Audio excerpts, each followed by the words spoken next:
good. All right, we're streaming. Great. Give it both barrels. Okay. So yeah, have you watched the Bad Batch? No, but I've heard that I should be. Yeah, we got the first two episodes out so far, and I remember when what was it? When it was some at some point when we were streaming, so sometime in the last year, I had just I think just started watching like the final season of Clone Wars. I was like, man, I think we were even talking about this for a while. I was like, man, that has to be like the best season, in my opinion, of the whole series. And I thought one of the best like elements was the Bad Batch, that like 2 or 3 episode arc with those guys. And so far the first two episodes, I'm not disappointed at all. I Right It's on. thoroughly enjoyable. I think it's going to go into some interesting places.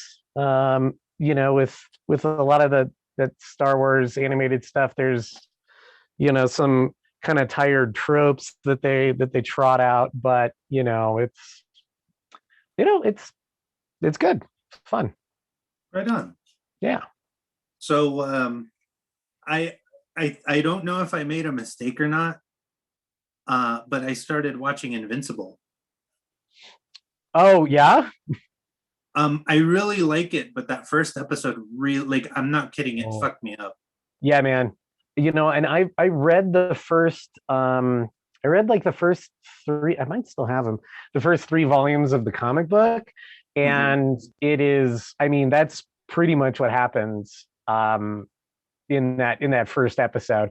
But man, like I think they played with the time a little bit. Like it's the order of things happening is a little bit different than in the comic book. But like when no spoilers to any listeners or watchers, but when all the superheroes get into their headquarters, I was like, oh boy, this is it. And I was not ready for that.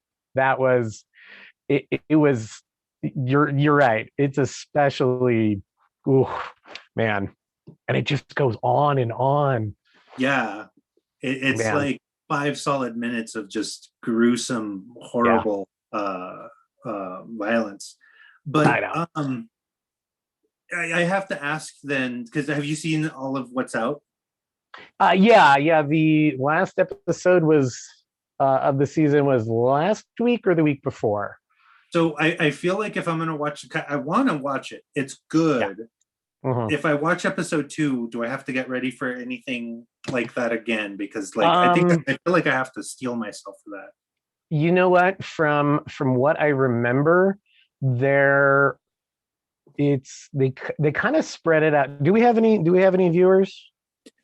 Just 2 bots. 2 bots. Okay. Well, not to spoil anything, but there's like 2 other parts.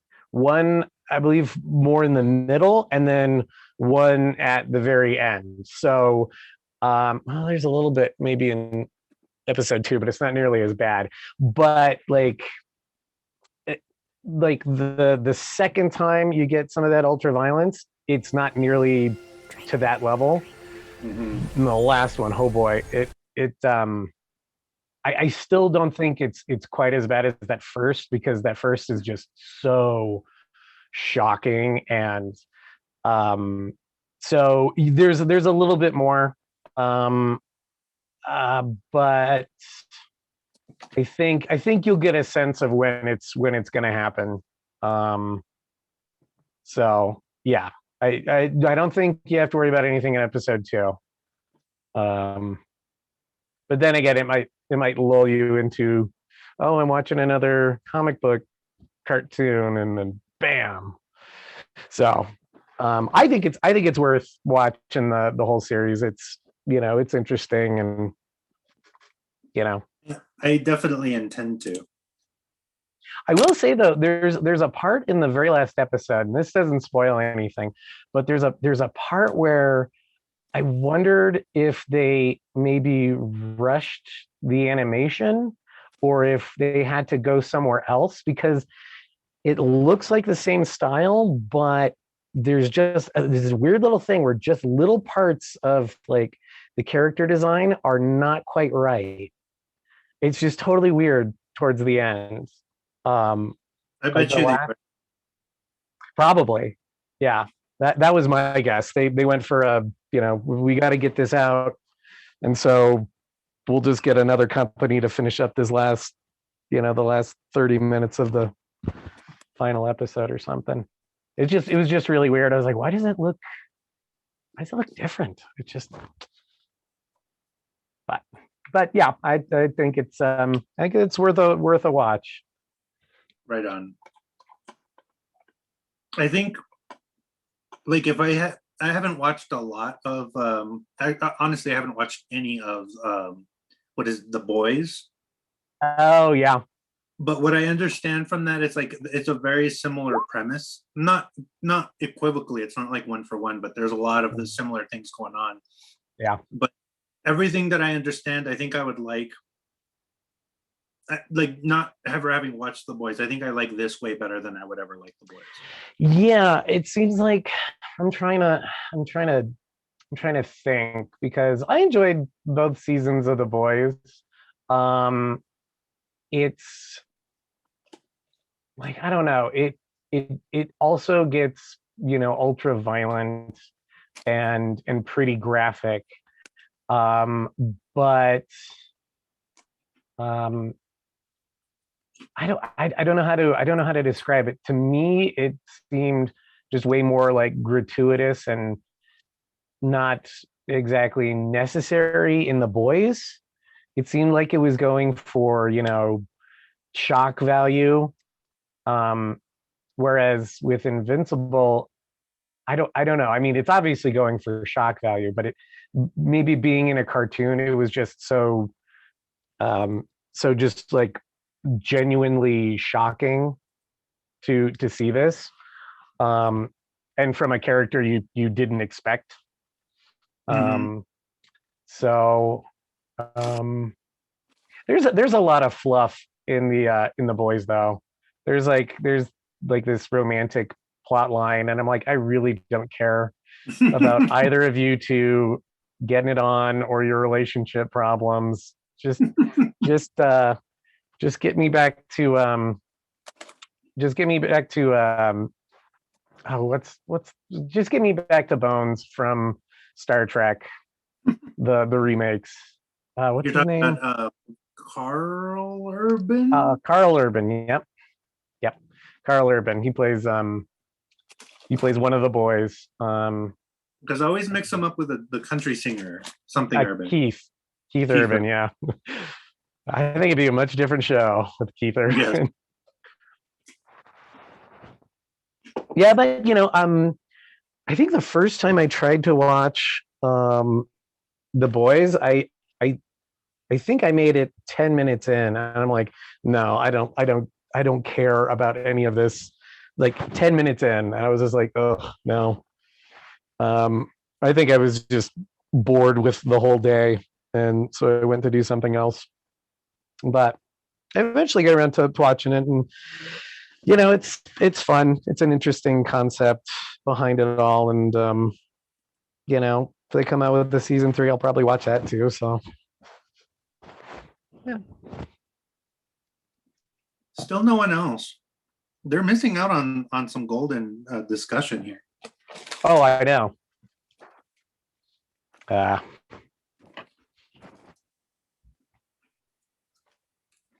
okay, so last time, and I don't know if it was because we were already doing Zoom and I tried to log into Roll20, but as it was going, just Zoom just like crashed on me every time.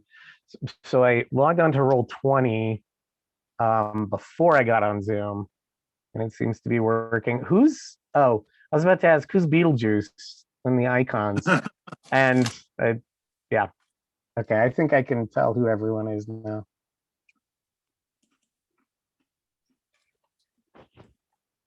Um, who's who's the who's the white guy with the white hair? I don't know if you're on roll 20 or That's not. Tevis. That's Tevis. Oh, okay.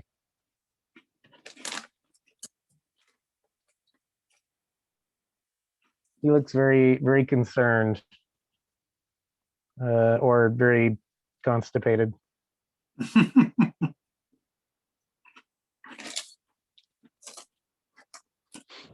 Oh, hey, we got someone else.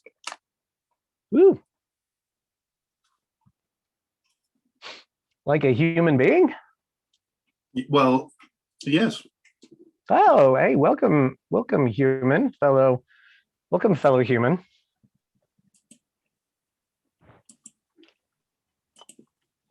You know what? Since it seems to be working well, I think I'm going to try to do. I think I'm going to try to do video this time. And if it slows down, I'll just stop that.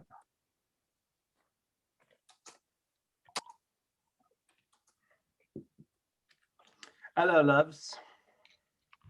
Hello. Who's? Oh, it's Seamus. Hello.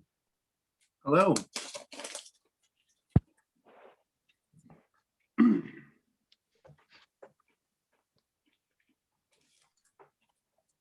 What's new? Ah, man. Decent day at work. Hmm? I don't know where my phone is.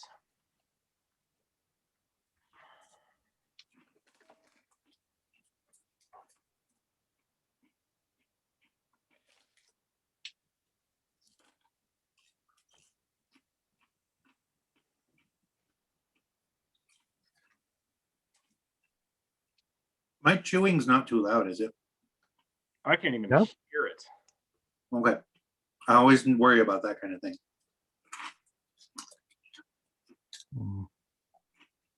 It kind of is the soundtrack of role-playing games anyway, so. I grew up with siblings who would slap you upside the head if you chewed with your mouth open. Ultimately, it was the right choice. Sure. My mom to this day always gives me grief about talking with my mouth open and keeping my shoulders back and most things grammatic. And it's all endearing now.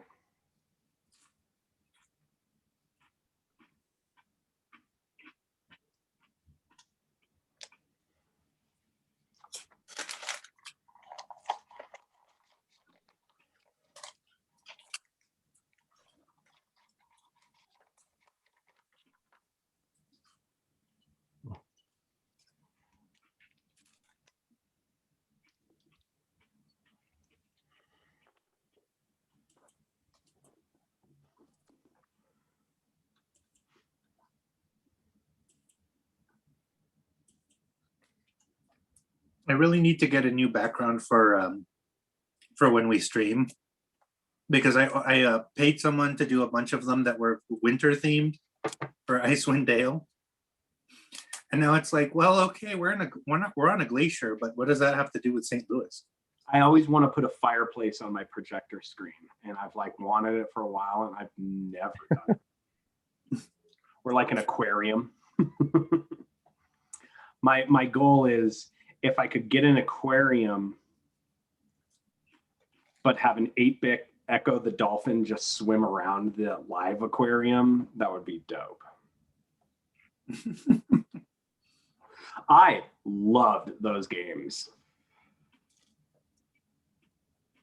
I was gonna say you'd have to have like the giant alien queen pop up from every time to like from time to time.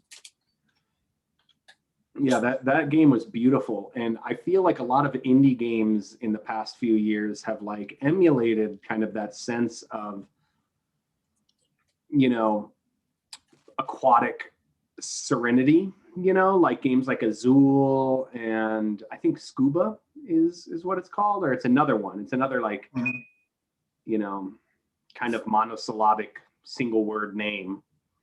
I've heard good things about Subnautica. That's the one. That's another one. Yeah, there's like several. And you know, they're great. They're great from time to time, but I find myself being very confused as to what I like in video games right now, because I find myself being more addicted to the progression, which is what like a lot of AAA studios have really come into their own and mastering. Because as much as I hate the game, and not necessarily hate the game, I mean, it's very fun, but as much as I kind of am aware of the trope of it all, like first person shooters, particularly like looters or competitive based ones like the Call of Duties and whatnot, it's just they're really, in the battle royales, they're really good at soaking up your video game time, which is already soaking up your lifetime as it is. And I'm like, you know what?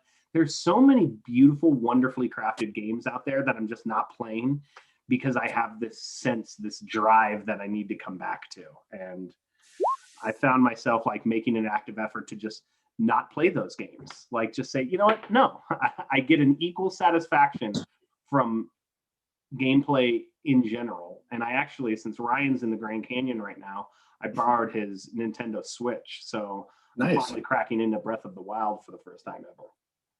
Well, I think I'm finally getting to the age where I would much rather play a really finely tuned 5-hour game than the AAA, like super expensive, like, hey, we threw so much money at this thing and the graphics are hyper pretty and everything.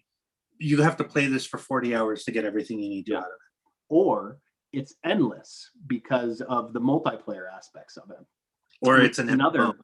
equally infuriating thing. Like I'm a big Destiny guy, but I play it in big batches. I'll be on it for a month or two, and then I won't touch it for 6 months until the new season caps. And I think they strike a lot of good balances, but the endless elements of that and the grinding that has to be done on a lot of those modern games is just, it's too much. And I've realized for many years now that I just don't have the time to invest in those.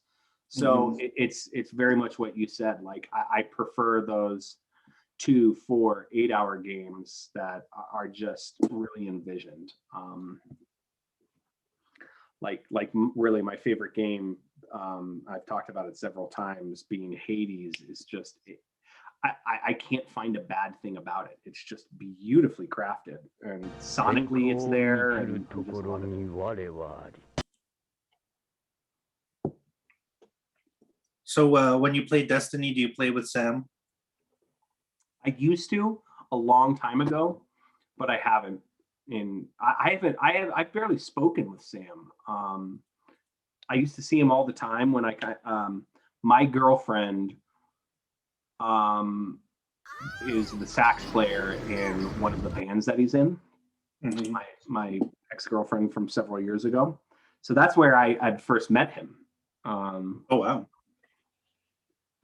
So we saw each other all the time for a while, and we played together quite frequently, but he's also a lot more competitive. He's a lot better at, frankly, most video games than I am. Oh, Travis is here.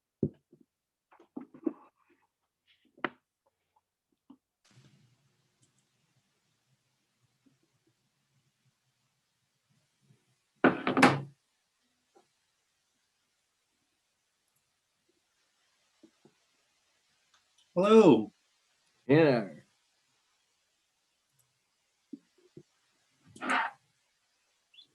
All right. Well, I mean, I think we're waiting on Luke. Ryan's definitely not coming.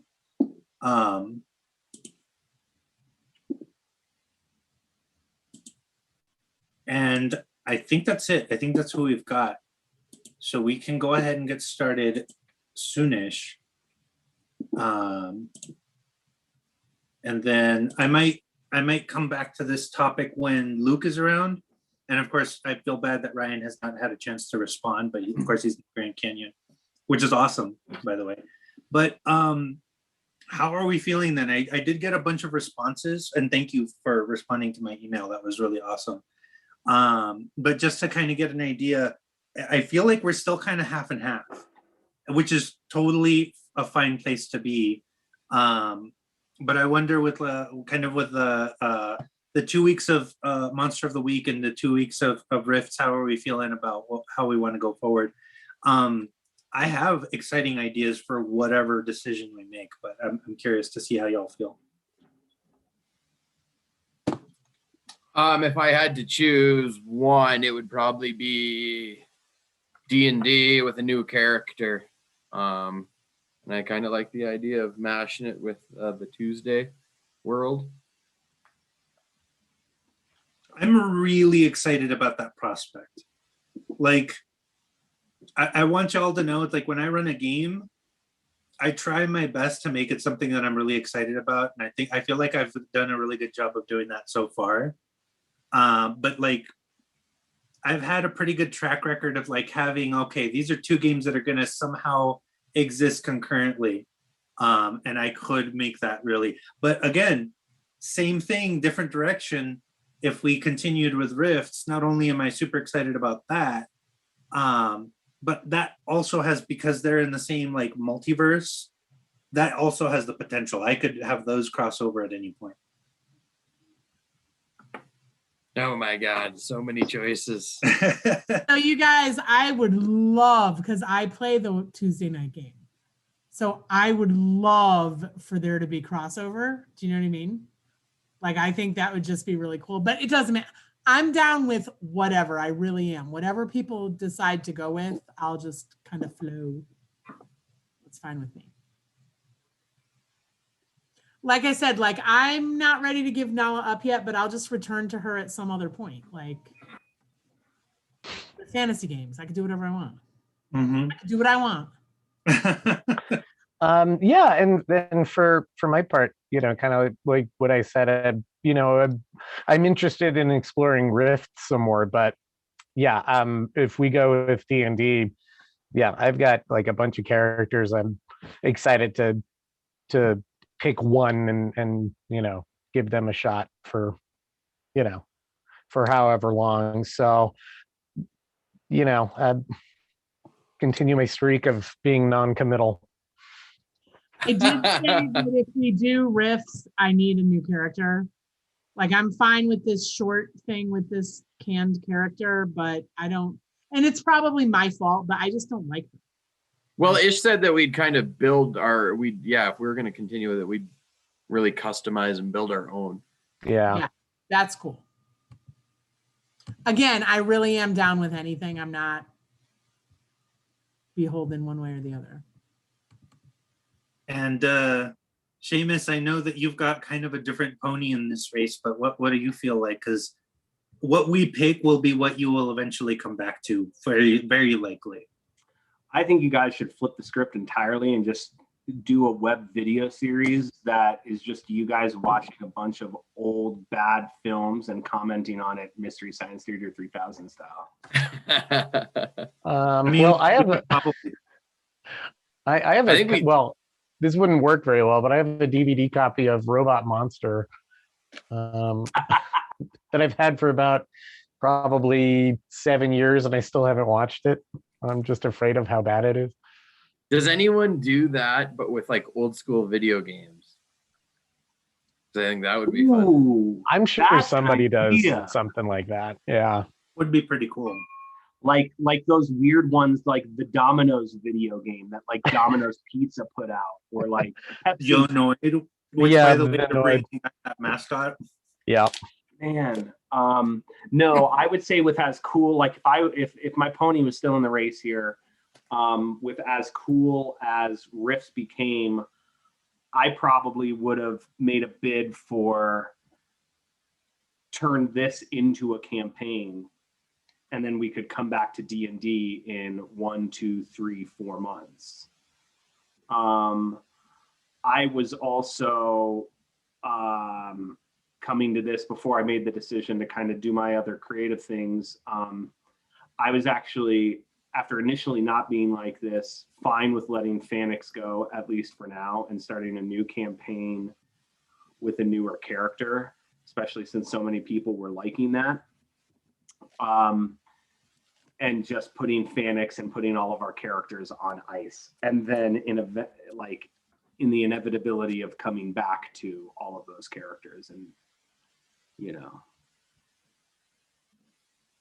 a tough play though, because you start a new D&D character and then you're like, no, I want to, now that he or she is at, or it is at level 9, level 10, now I want to keep the good times riding with that. But I'm also biased in that Phoenix is the highest level character I've ever gotten in a role-playing game. So, That's but right. I would either say continue with Rifts for a couple of months for a nice, solid, well-crafted campaign, or new D&D campaign. Okay, I've got some stuff to think about then. I'll want to ask Luke to see what he thinks, and then of course Ryan when he is able to come back. But definitely some awesome opinions and some interesting ideas. Yeah. But I've got some percolations going. That all being said, are we all good? Is it okay if I go ahead and kind of drop a mini recap, unless someone else would like to? I know Jen usually does it. She's busy. I completely get it. I can do it, or someone else can do it. It doesn't bug me. It wasn't last week. Wasn't some like big lore dump or anything like that. So I can totally do that. Give her.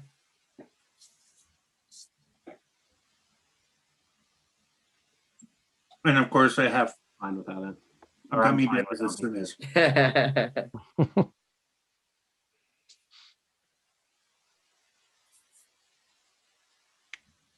I'm really enjoying these gummy bears, though.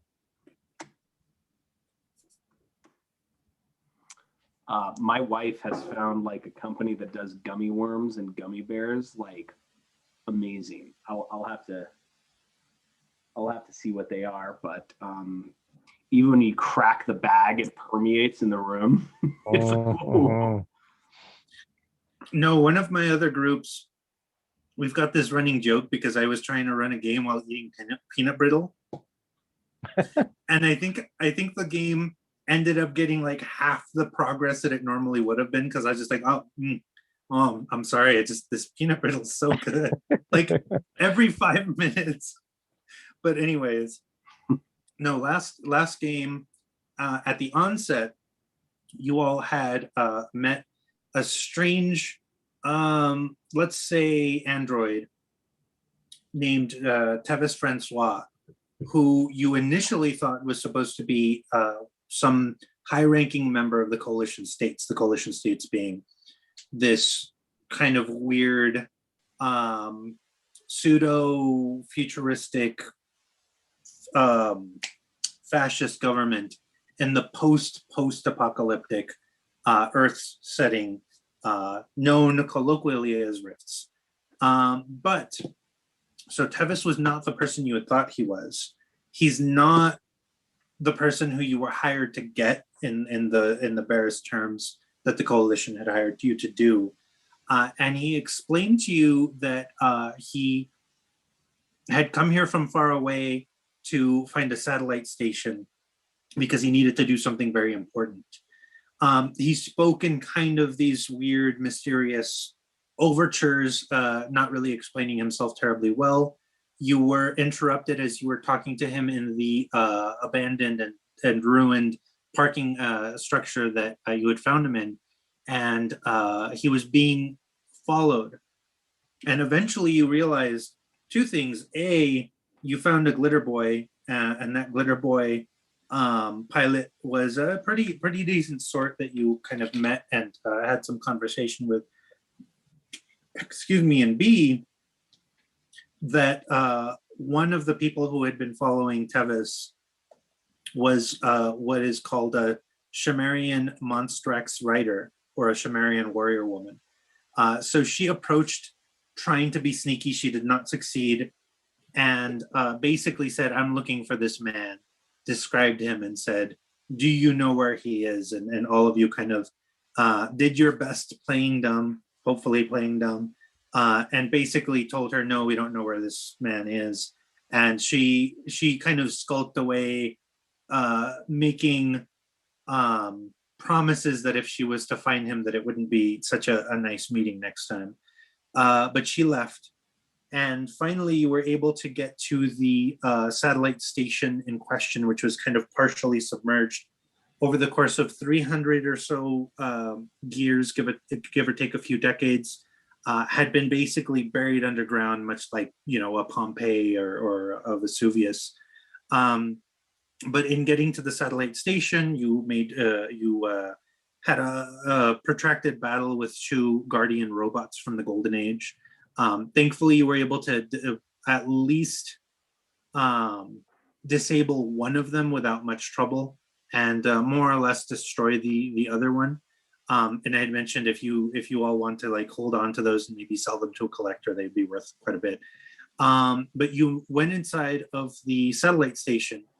You let Tevis do his thing, and a number of different monitors that are basically showing satellite feeds, satellites that are kind of taking satellite pictures of the Earth itself, show that this massive array of lasers has come down on the ruins of what used to be St. Louis. And it was there that we ended, as these massive lasers were kind of shooting down and doing something. You're not really sure what.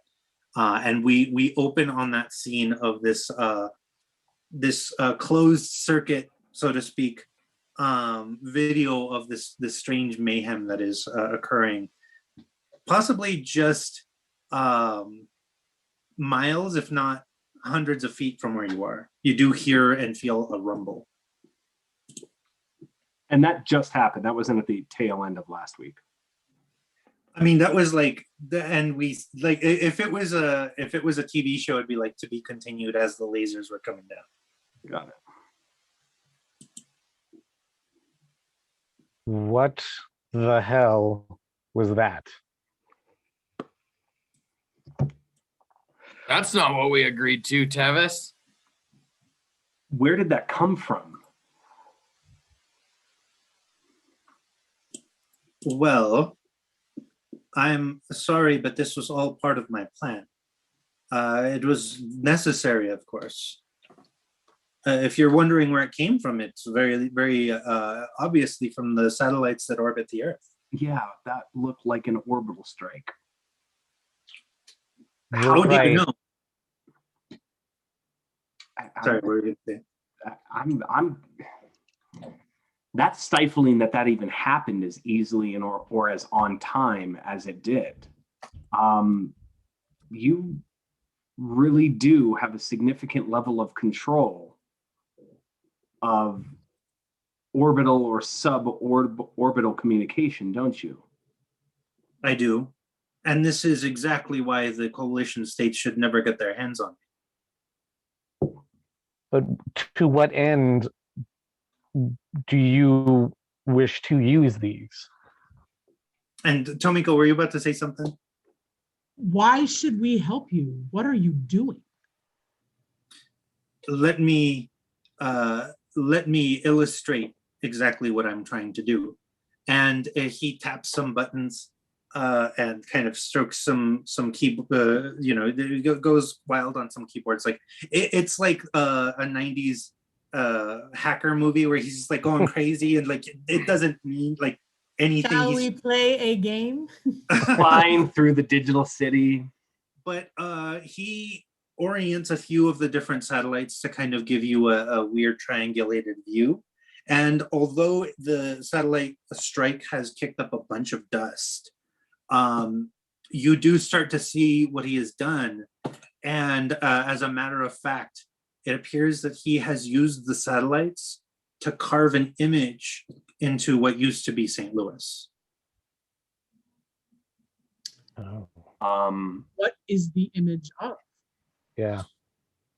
Should I? Oh, God, how could we get an aerial view? Is there any elevated position around us?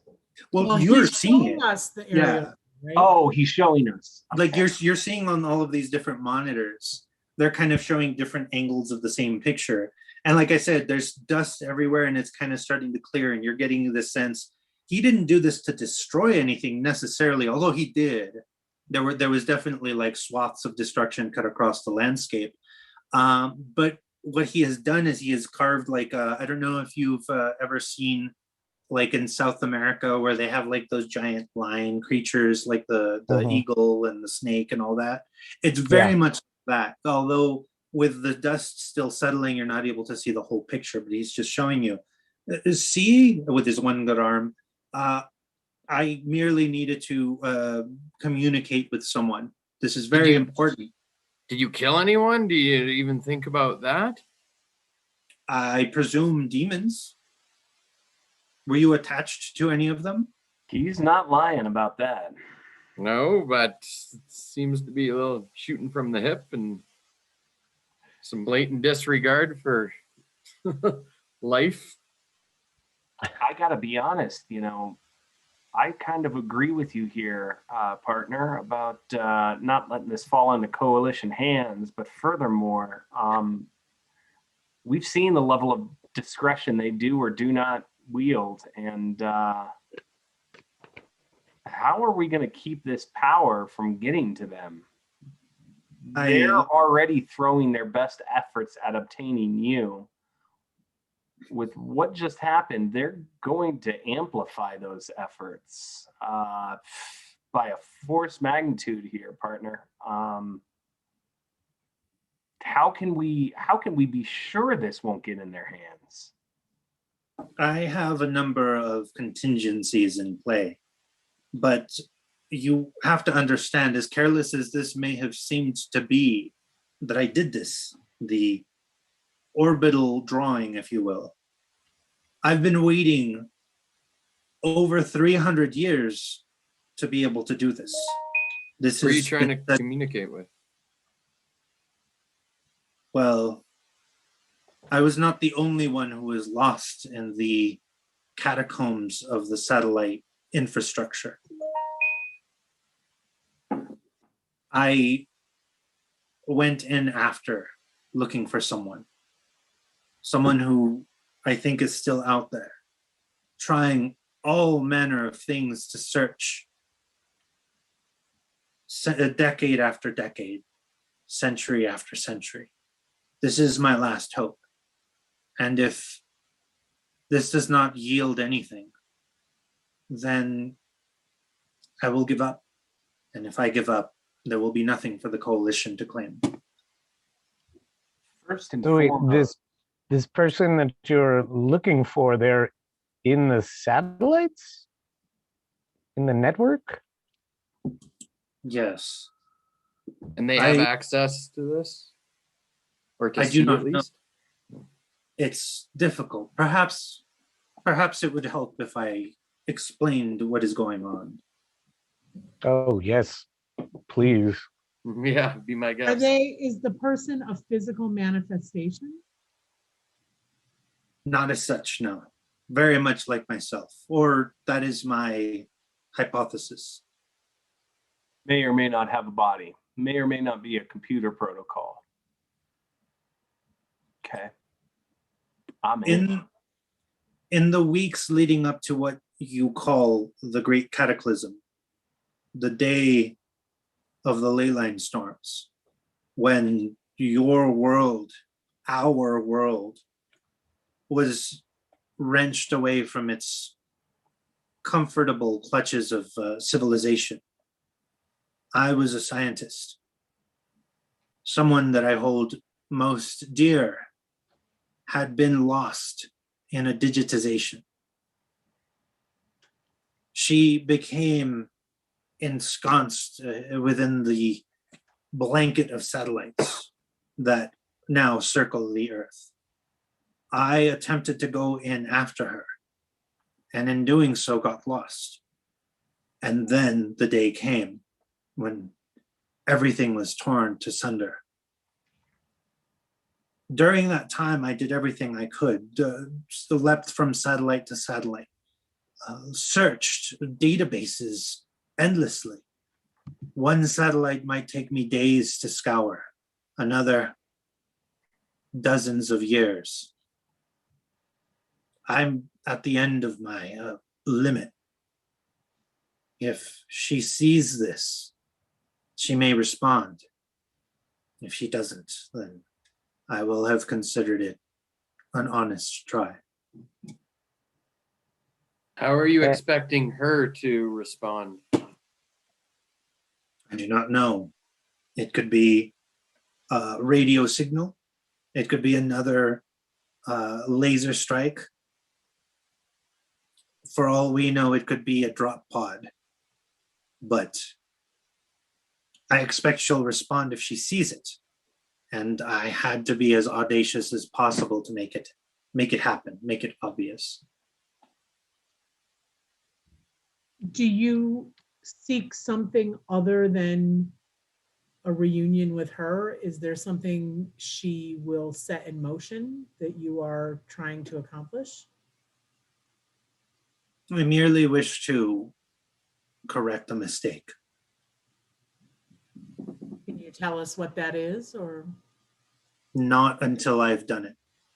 It's too painful to go over until such a time. Is this a personal mistake or a mistake with broader implications? I would call it both. It must be love. How safe is your success or failure for humanity, for Earth, for the last destitute plane of existence our species has here?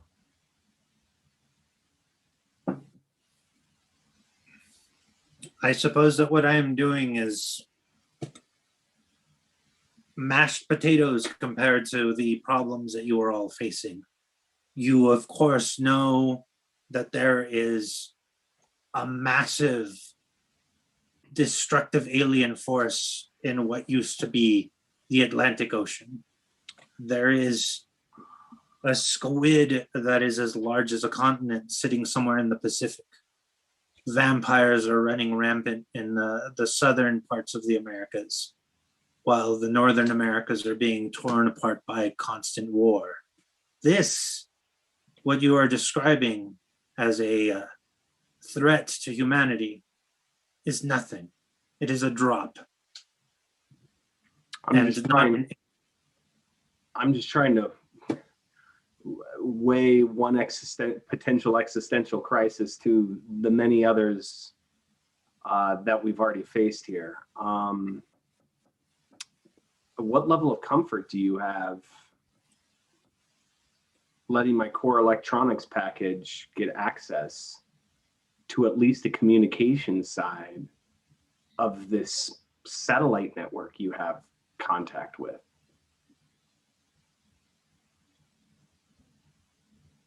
Do you really wish to have that rest upon your shoulders? I think that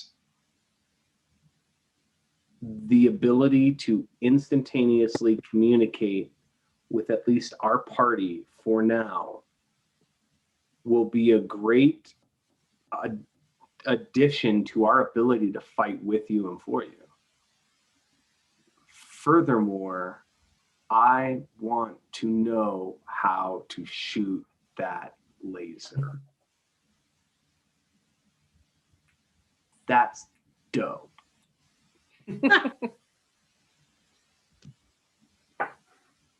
I did what I did knowing that it would be the last time it would be done by my own hands. If I thought that it would be repeated ad nauseum by the people of this earth in desperation, I don't think I would have done it at all. But I do so calculatedly. Could I might. Could we create some type of contingency plan that you're comfortable with, that in your absence or in your demise, the access to this technology doesn't just vanish? I'd be willing to, if you don't want to hand it over willy-nilly, which I get. I'm not saying I'm better than the next guy. I won't abuse this. I have seen what power does to people, but I also see that in its absence, we are left with a dark magic that we know less about that was not of our device, and it is consuming our planet right now. And we are at a watermark moment here. This is a game changer, my friend. I don't want to lose this because we lose you or we lose your objective here. I want to shoot that laser. Let me warn you then. I made a dark pact, not with a demon, but with something potentially more dangerous. And a demon? Yes, there is something out in the East Coast, near the Aberdeen area. I don't want to taint you with too much information, but it is a computer, more powerful than anything you could imagine. It is one of many. The other one is on the moon.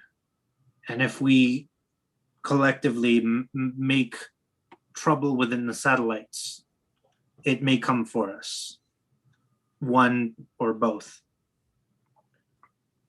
Can I ask you something? Can I sidebar with you for a second here? Something that's been on my mind for a while. He allows you to, he grants it, motion granted. What's the traffic like up there? Physically or digitally? Very much physically. Digitally is another question entirely, but are we even able to get off this planet?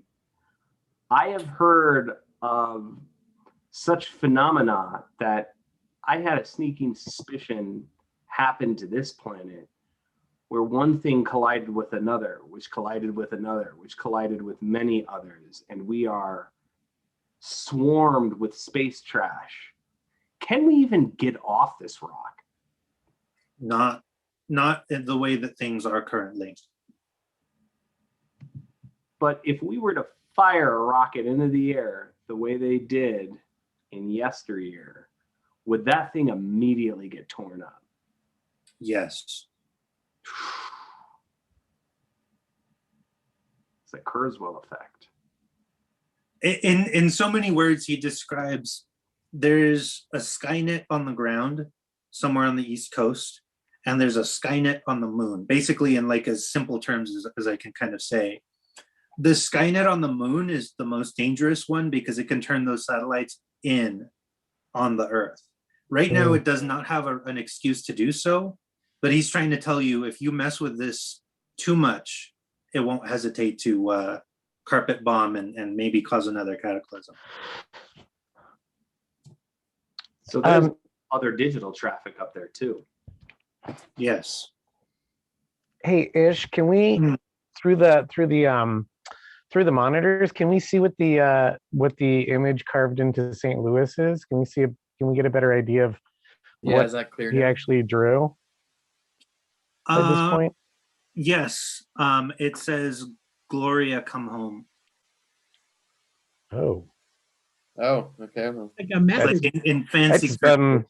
that's pretty literal. straight to the point.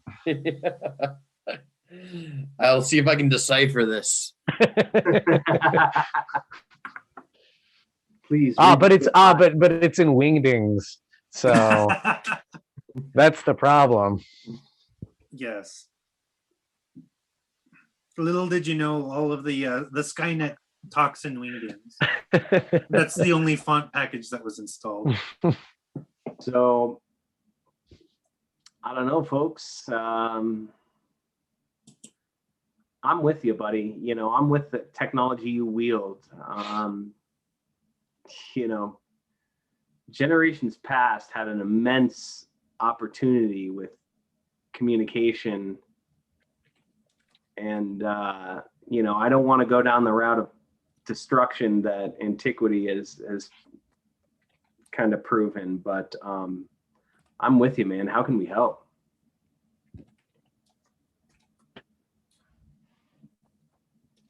Well, I think if we can learn the fate of Gloria, then it'll be fine, and I can tell you more. And Perhaps I can even share some of the secrets that I have regarding the satellites.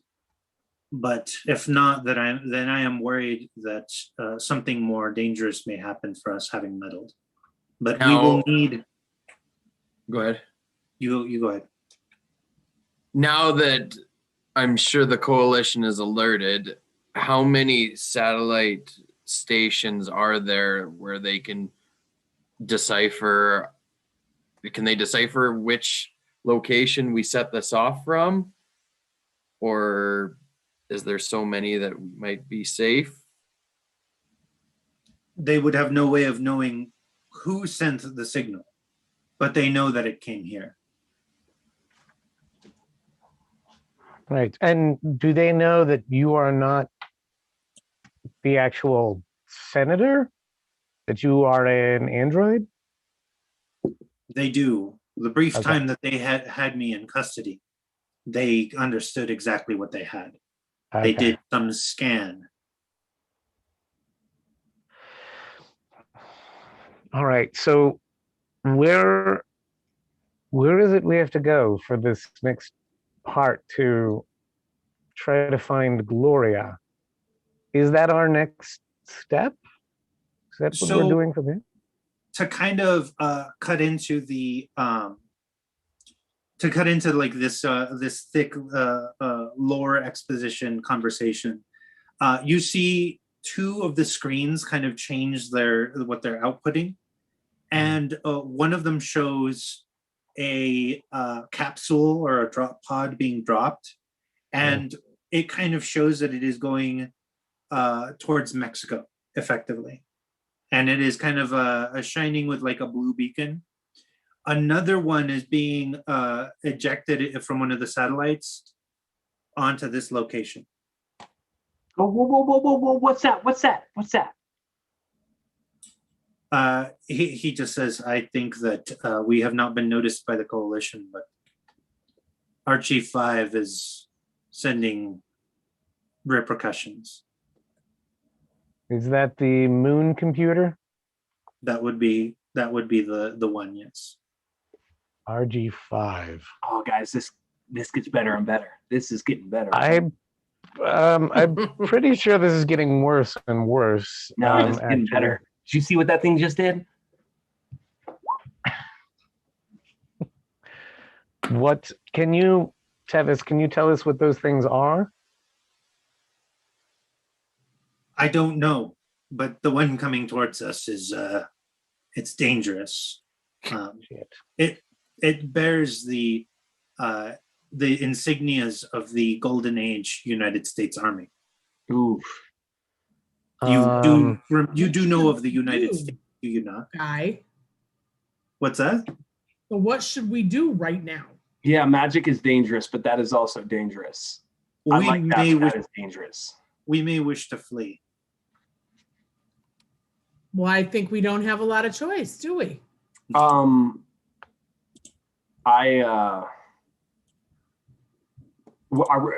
still in the area of the fight, right? My ATV is still deployed as a turret gun. Yes. I immediately start to crank that bitch back into Oscar Mike mode. Okay. Yeah, so I have a question about travel and everything. So what is the pace of your ATV? Because I don't think I'm gonna fit. No. This really only fits one or two people comfortably, including myself. You guys are gonna have to hold on for dear life here. But no, you can fit on top of this. Grab a bar. Yeah, okay. I do weigh what, 1.2 tons or something like that. I take back what I just said. Glitter boy, you've got to have something. How fast? Well, you that's got why I'm super asking. I'm because in the suit it says my pace is 14 plus D8. That's actually pretty good. I don't know what that compares to like an ATV. Do you like Yeah. hover or float, or could you maybe like fire your cannon behind you for like a couple of super jumps? Or it does say how far I get knocked back if I'm not if I'm not locked in. But I don't. Yeah, but that's not a good idea. Plus, it'll screw anybody else up if they're near me. Um, I mean, I guess I could just run with you guys and I don't know, try to keep up. Does your ATV or your vehicle have a name? Like, is it like a specific kind of ATV or whatever?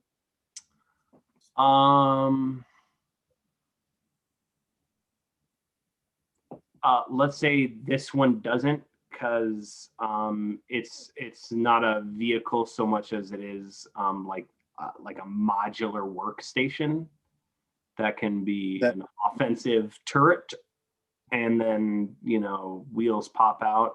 But let's call it let's call it BILL, which is an acronym for bionic something something something something. Come on, if you can't come up with an acronym on the fly. All right.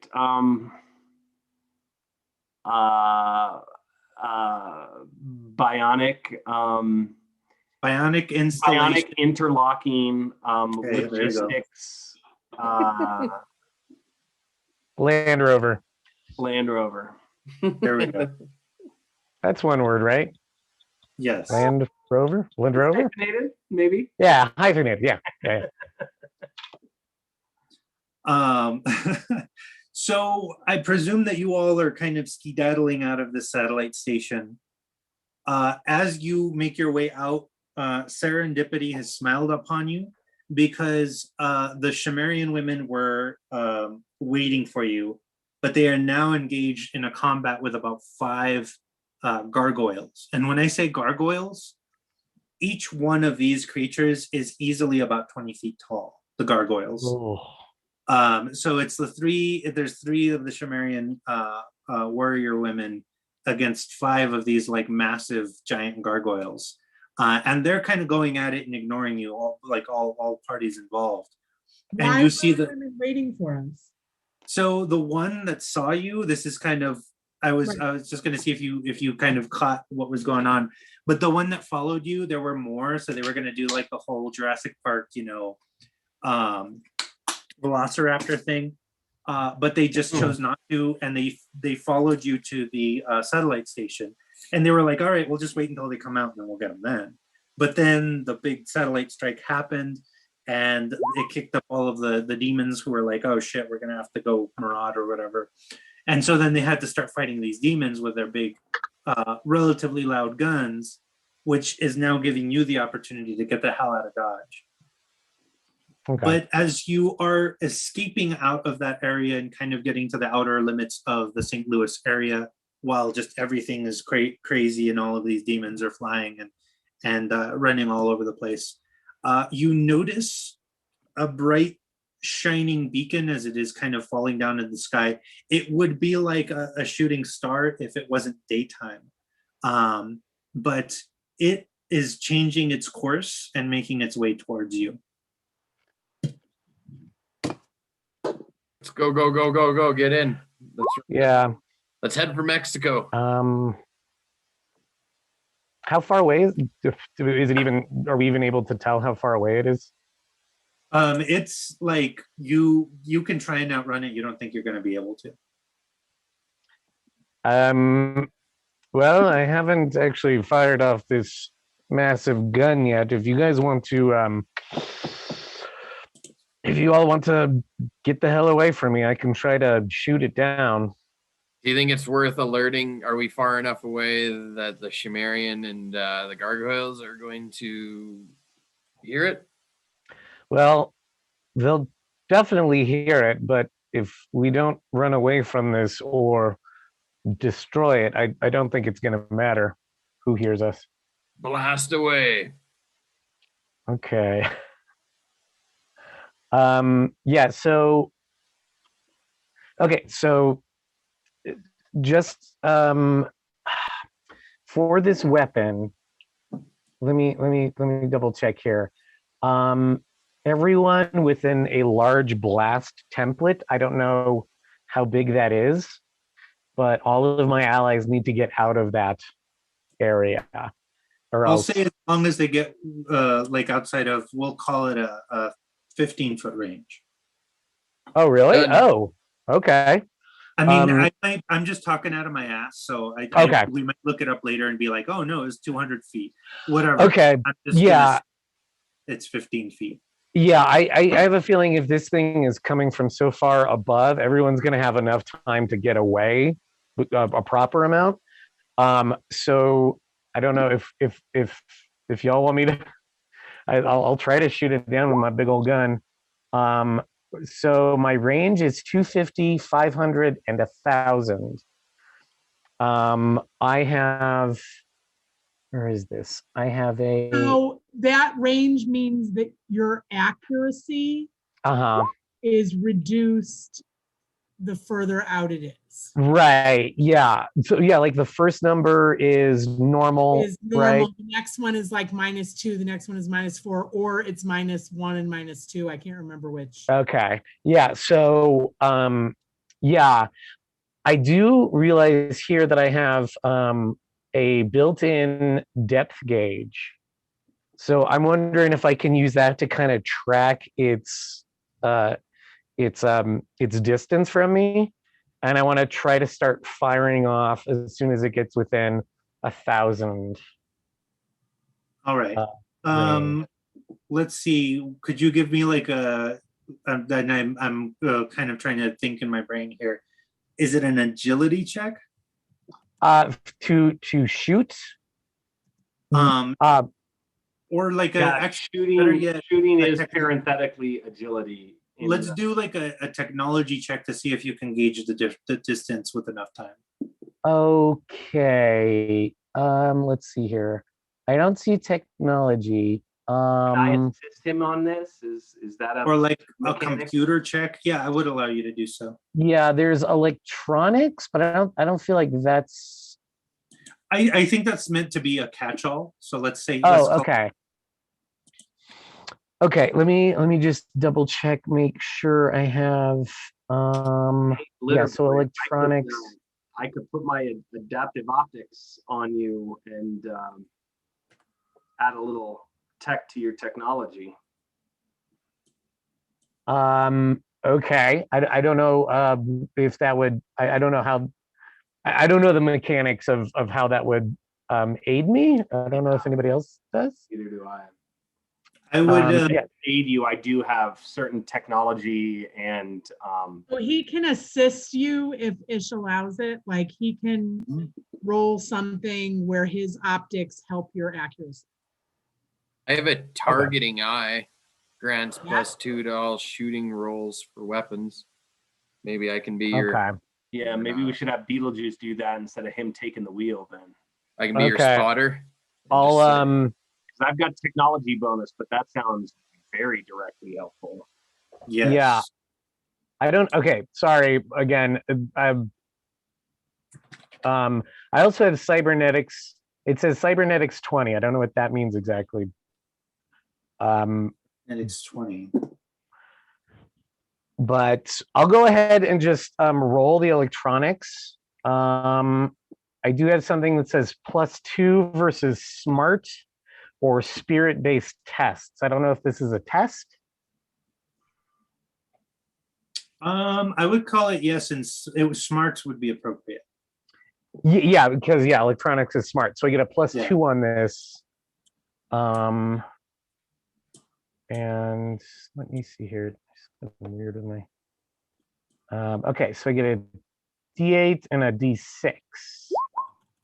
So that's a 9 on the D8, or a 4 on the D6. Yeah, you're going to want to keep that 9. You've got a good lock on this thing, and you can shoot it as it's coming towards you. Okay, cool. I'll try to do it at the 1,000.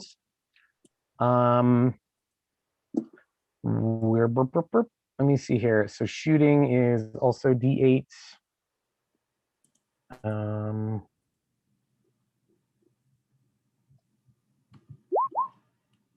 Okay, so that's a 7,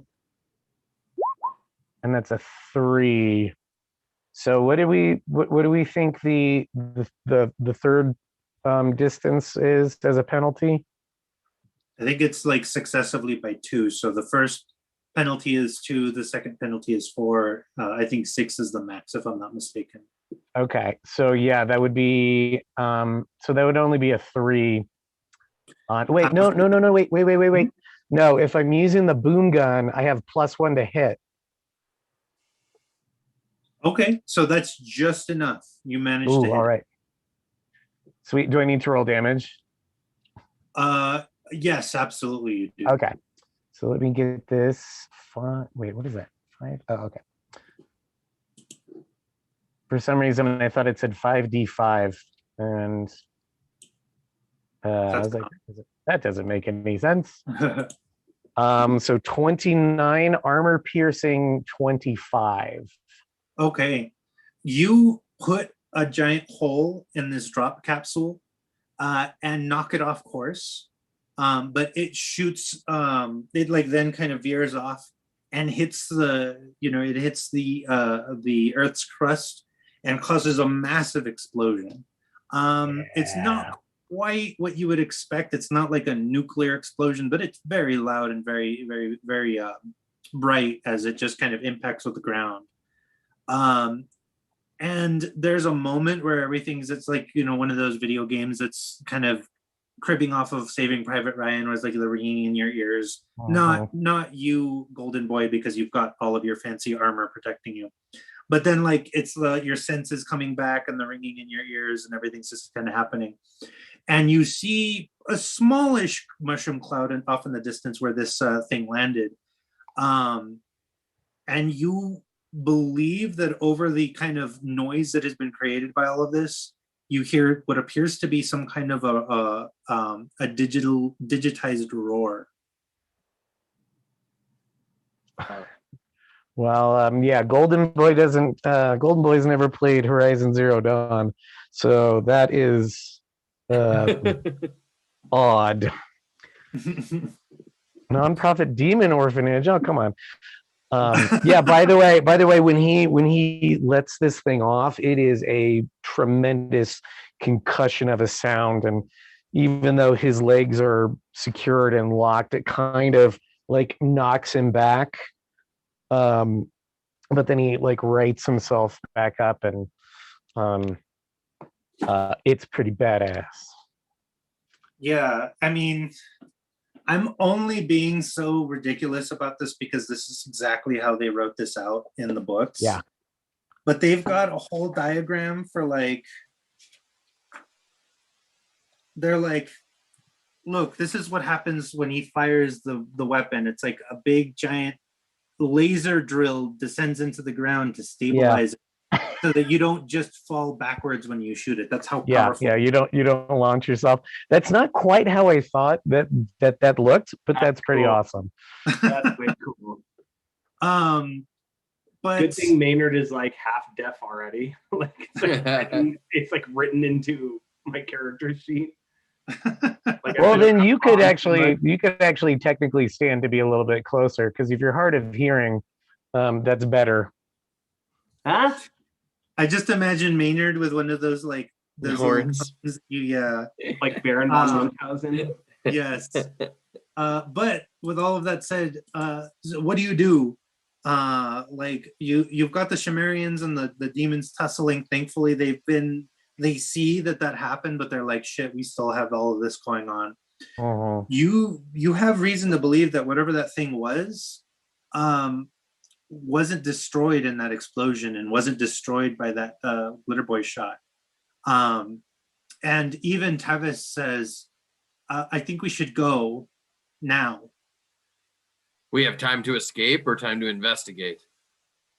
I mean, time for either, but certainly not both. All right, I'd say let's book it. Yeah, I think it's good to get out of here. That didn't sound nice.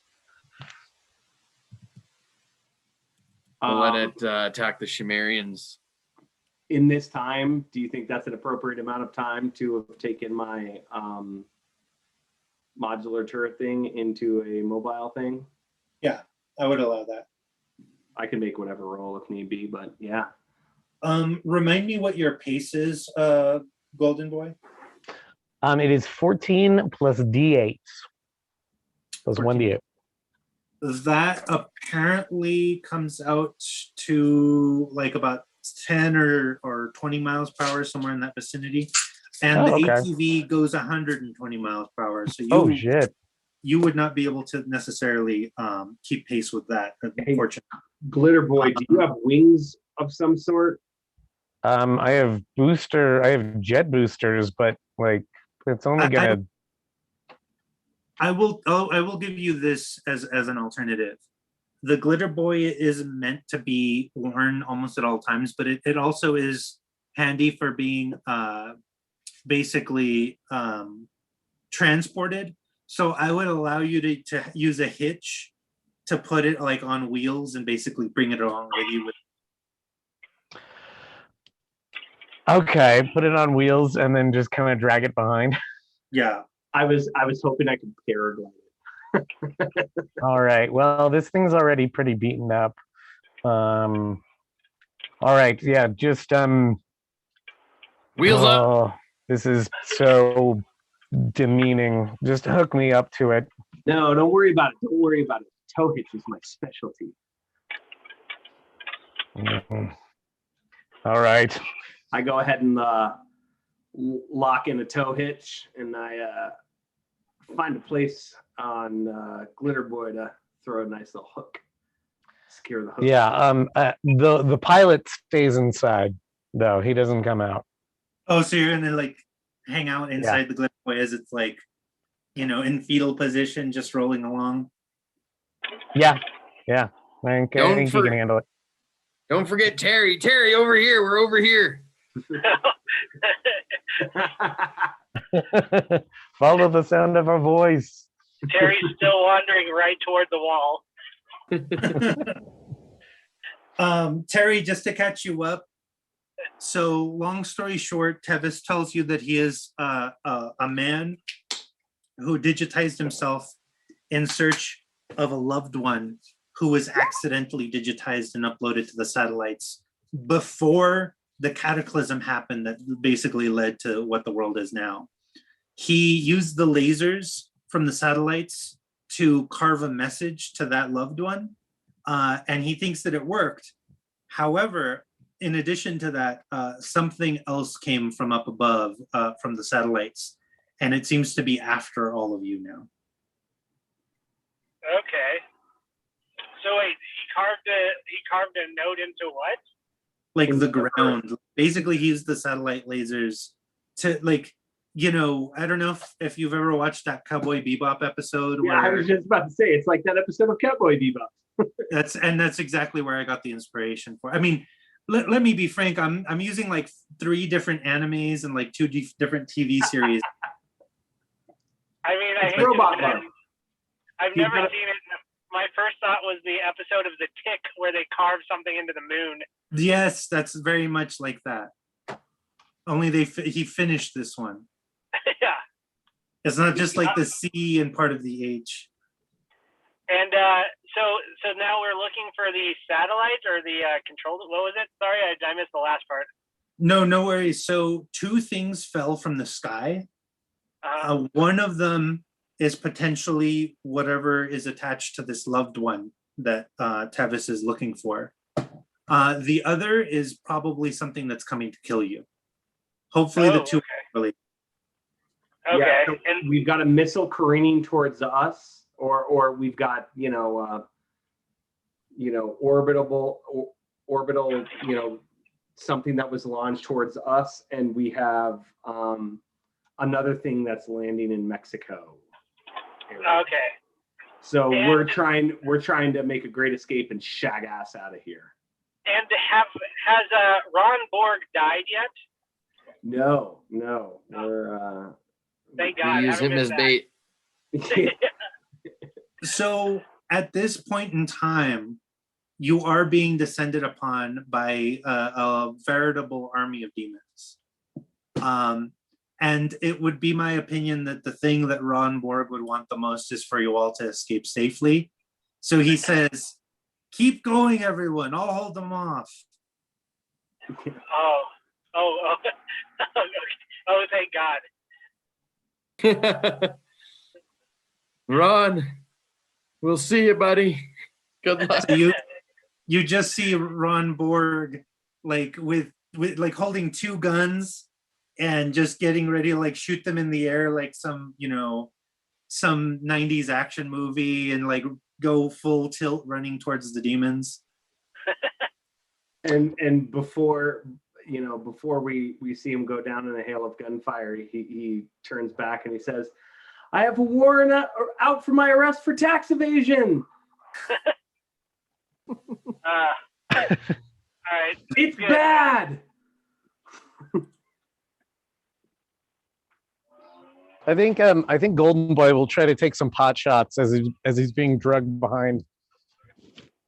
At the demons or at Ron Borg? No, at Ron Borg. Yeah, no, at the demons. Glitter Boy hates white collar crimes.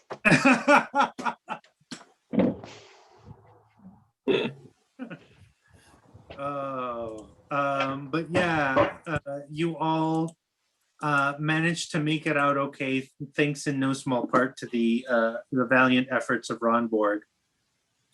And it's not much longer after you've left that you hear the unmistakable sound of a fusion block exploding, which is basically what a cyborg would probably do if he was on his last legs.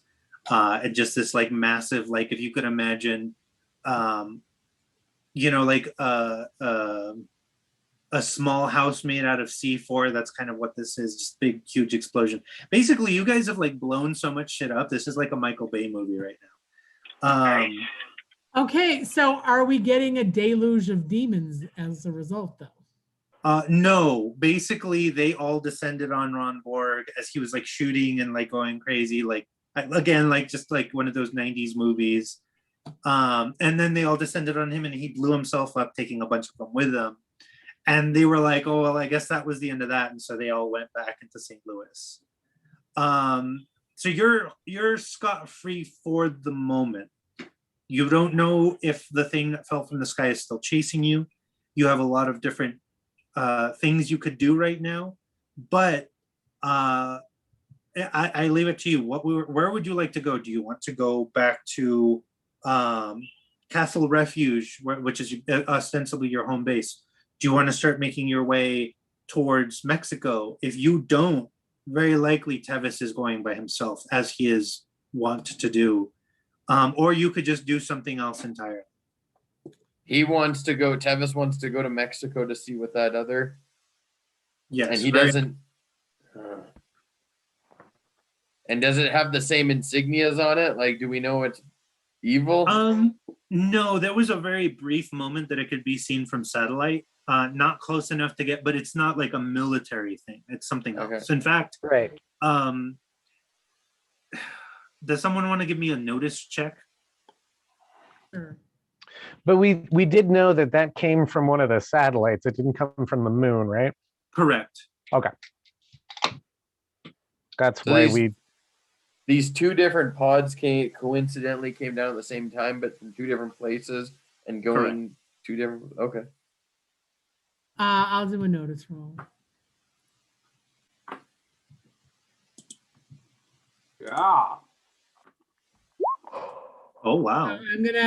My 8's exploding, so 12. Very nice.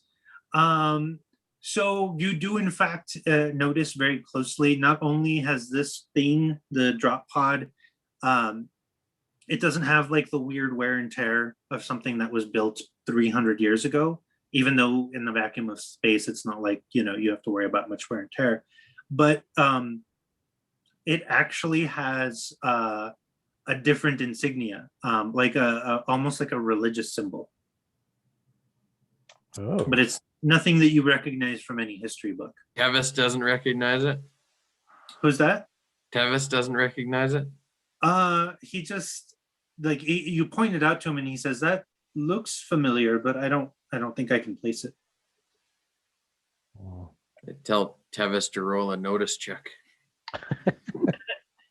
I'll give him a smarts check.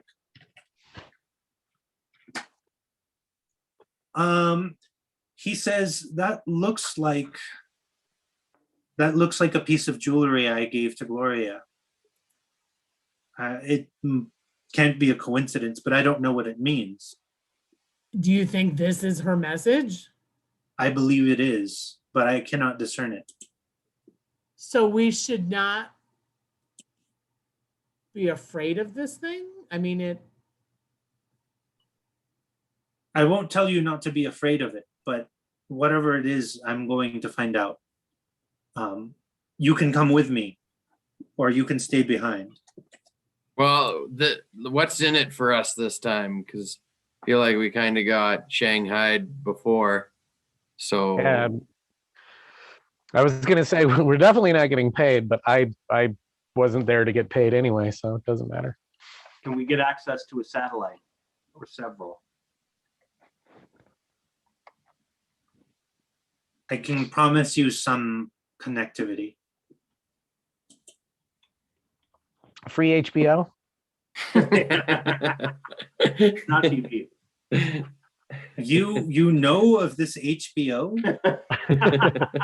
It's revered as a god. I gotta say, Terry's not impressed with some free TV. Well, Terry's only been used to terrestrial RF for about 10 generations, so. He just says, well, The Wire was pretty good.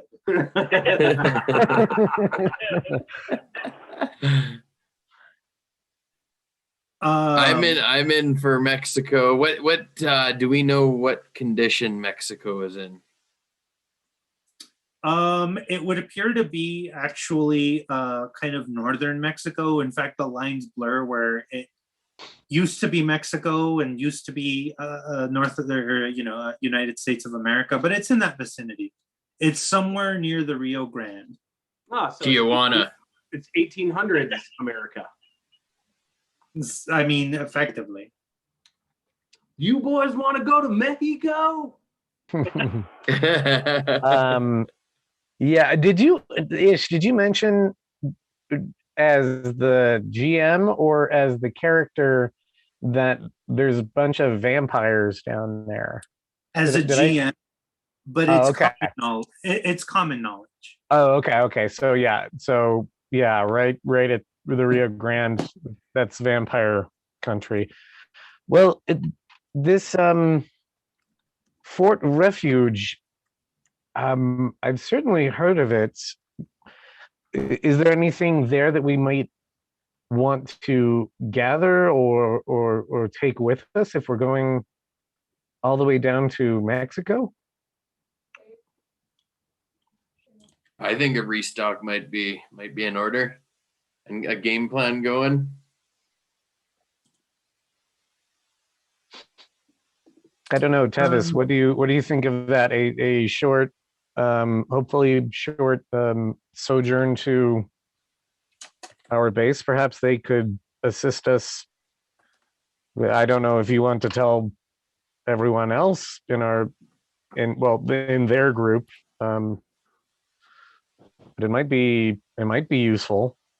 My hover cycle's over there, so I could make the trip a little easier. I don't know what to do. I mean, it's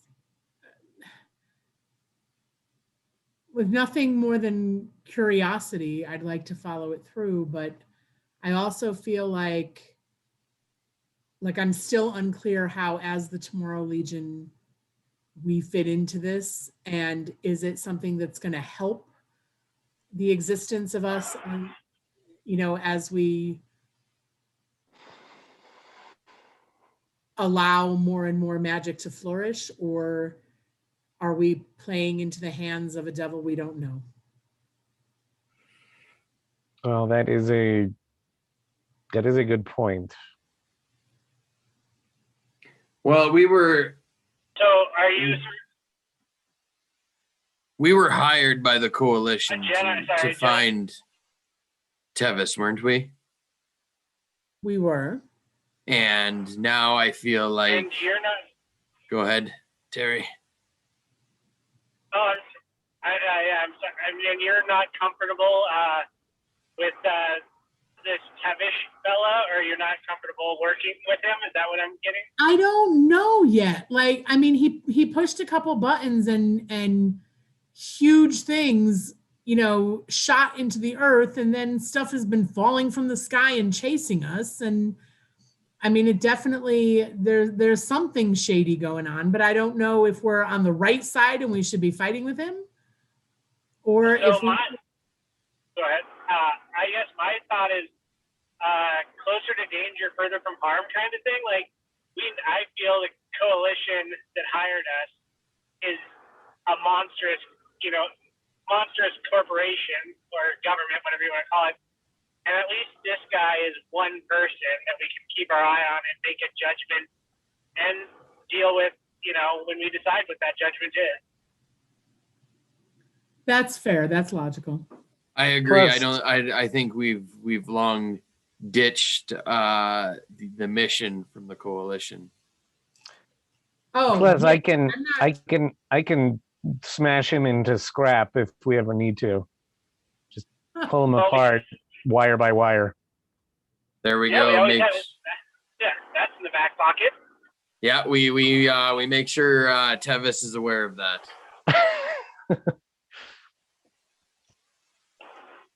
By the way, I need an occult roll if you want to know how to combat vampires. Like, to know how to gear up for that. I don't think 'cause I we should know do if it. we're going to Mexico, we're fighting vampires. It's a very non-zero chance that you will run into vampires in Mexico. St. Louis equals demons, Mexico equals vampires. Yes. Okay. So, Yeah, good to know. Not much has changed in Mexico.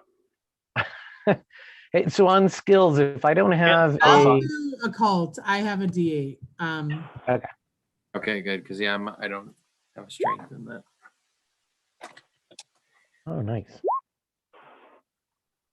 So 7.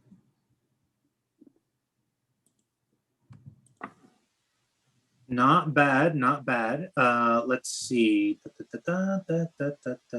Okay. So you know a handful of things about vampires. Sunlight destroys them. That's obvious.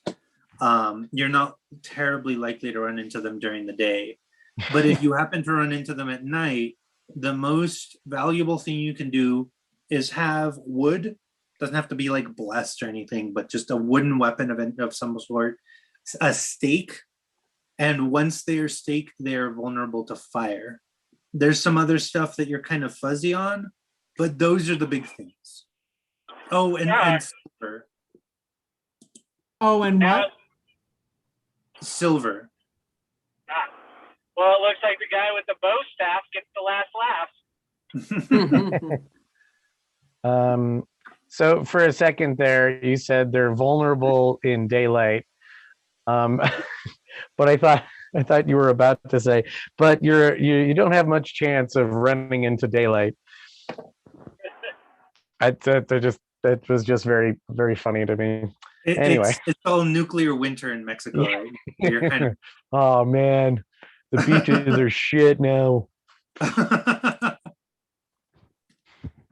Well, is by the Tevis way- all right with us stopping by the castle? The fort? He would prefer you not, just because he wants to go there like with all speed, but he could potentially be convinced. Would everyone else like to stop by? It's on the way, I think, right? I am in fact uploading a map. If you give me just a teeny tiny second, because this thing is not Cool. being uncooperative, but it's just taking a little longer. And we're just cruising the Badlands like Mad Max style. Yeah. I mean, there's where you're going, there are no roads. Perfect. Oh, Sweet. Well, if we don't go to Castle Refuge, I wouldn't mind if on the way, if anybody finds anything made of silver, because mostly I just have laser guns and a vibro knife. And by the way, none of those things is useful against vampires. A vampire could be shot in the face with your boom gun. Mhm. They'd be fine. Even With with all a that hunk of metal going on, Golden Boy, you don't got No. any silver on well, any of your that's why boards, or- I'm curious about maybe getting some silver, like I don't know, stakes, and like welding them to my the backs of my hands, so I at least have some I mean, punching we power. at least need some like saplings or something. Like we need to grab wood on our way. Yeah, and I mean, I don't know what your mech is, what Golden Boy is capable of, but I mean, can you load his boom gun with anything besides boom? I don't know. I've got 3 different guns. I have a vibro knife, which I don't know what that's made of, and then I guess I just have my fists. Yeah, I don't know if there's like different ammo. One of them has disintegration damage, I guess. I've got some pneumatic components on my bill that I can easily repurpose to launch something. We kind of have to whittle it down, but I could launch something. Can anybody equip a flamethrower? Like, it seems like that'd be a pretty effective device. They're not vulnerable to fire unless they're staked. Oh, okay. We really need wood. We need stakes. Wood is- Yeah. Well, the thing is, is ideal. I think we'll be able to find wood that we can carve into stakes on the way. Okay. Like what I'm thinking is if we get some really hefty stakes, and perhaps Maynard, you can help me like fashion a way to attach them to the backs of my hands, then at least I can like just run in and just start punching things with stakes. And if I can punch them to the ground, then perhaps somebody can come in with fire or something else. That's my thinking. Not to bury the lead here, but I'll say that it's been a few days and you all are having a spirited conversation of how to be the most prepared for vampires. When you hear a large boom in the distance, it takes you a moment to figure it out, but it is a sonic boom. Something is pursuing you in the air at great speeds. And we're somewhere down in like Texas area right now, or You're probably like New Mexico, Kansas-y kind of area. okay. Can we see what's pursuing us yet? Yes. And in fact, I think I've moved it over. If any of y'all are in the Roll20, basically I've kind of constructed a battle map more or less. And I have these 2 pictures to just kind of illustrate to you. So this would appear to be, it has the insignias for the United States Army. I have this picture to kind of show you what it all looks like, but it's kind of like a drawing of it. So you kind of get the idea, but this is its face, and this is what I'm going to use for its battle token. That is so fucking awesome. So that's coming after us. Yes. And it That's looks like one ugly son of a bitch. it's going much faster than your ATV. Are we still dragging me behind, man? Yeah, I'll say that like you're like in the hitch. You can bust out of it if you want. Yeah, if we're traveling, man, we gotta get me sped up. I don't like being dragged behind. That's no fun. Is that just a golden Gundam? I think so. Yeah, I looked for like golden mech suits, golden Gundams. That's a golden Gundam. That's hilarious. And there's some actually like gold-plated Gundam models, and yes, but none of the images like looked good. So I went for this one that looks like it's winding up to just kick like a little army dude. Yes. And he actually And he actually has 7-Eleven stickers on him. All right. I'm gonna just say this real quick. Do you know the reason for that? What? 7-Elevens in Japan are huge. Like, I'm not literally like physically large. They're everywhere. They're Mhm. everywhere. And the things you can do at a 7-Eleven in Japan are ridiculous. You can get married, you can mail things, you can apply for a passport. Like the thing, like Wow. it's like a little like town hall in there for some weird reason. But Japanese people take this. I mean, as I understand, I could be way off base, but Japanese people take their 7-Elevens very seriously. That's great. Well, and I Uh, figured he's covered in graffiti and like corporate logos anyway, so that that totally fits. Is did you blow me up to my relative size? yeah, that's like Okay. as big as it would be being in the Glitter Boy. Cool. But all right. So I'm gonna go ahead. Let's see. I'm gonna try and take away cards, just so that we're all. Let's see. Can I recall? Okay, there we are. Recall all. Okay. Deal 1 card to all players, and okay, that's fine. And then okay, and then so I've got 1 too. Okay, so I'm gonna empty out the initiative order, and I'm gonna add this guy here on a 4. Because this works a little differently, I'm just gonna add you all to the initiative order, and you can tell me what card you have. We'll worry about suits if there's a tie. Let's start with Golden Boy. What's your initiative? How do I figure that out? Do I click on the card? Yes. Oh, okay. King of Spades. Wow. So that's a 13, if I'm not mistaken. There's 10, 12, Jack. Yeah. Okay. Yeah. So- Okay. Yeah. So pretty high then. Sweet. Yes. Likely to go first. Tomiko. Queen of Hearts. So that's 12. Beetlejuice. She's always your best bet. 2. I still don't Wow, know how a to get deuce. rid of the card display. Did you click on the card above your name? I did, and it flipped it open in a large box, and then I can never get rid of the box. You just click on the Oh. card again. Like the one right above your name. You can toggle it on and off. Ah, thank you.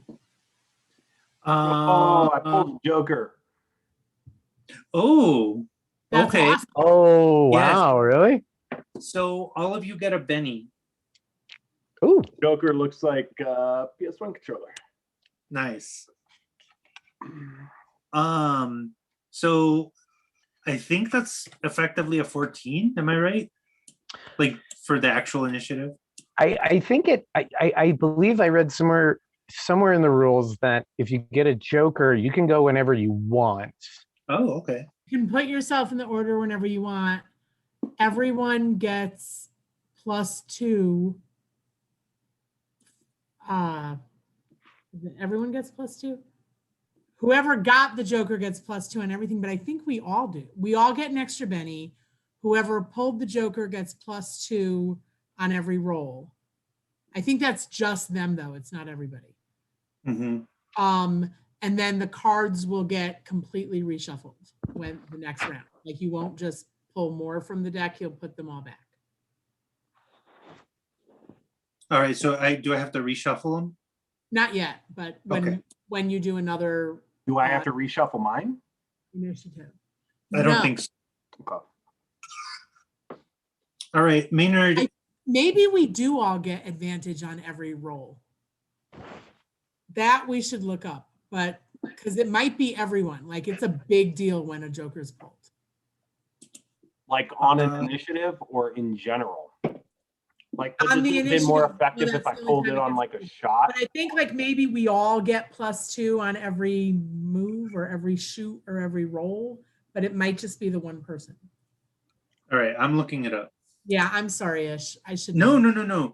I mean, this is important, and like I want to make sure that you all get the advantages that you're due, because this is an interesting system, and I want to make sure that we're exploring it relatively fully, because it would be a shame if it was like, oh no, we could have done this really awesome thing, but we just didn't take the time to figure it out. Let's see.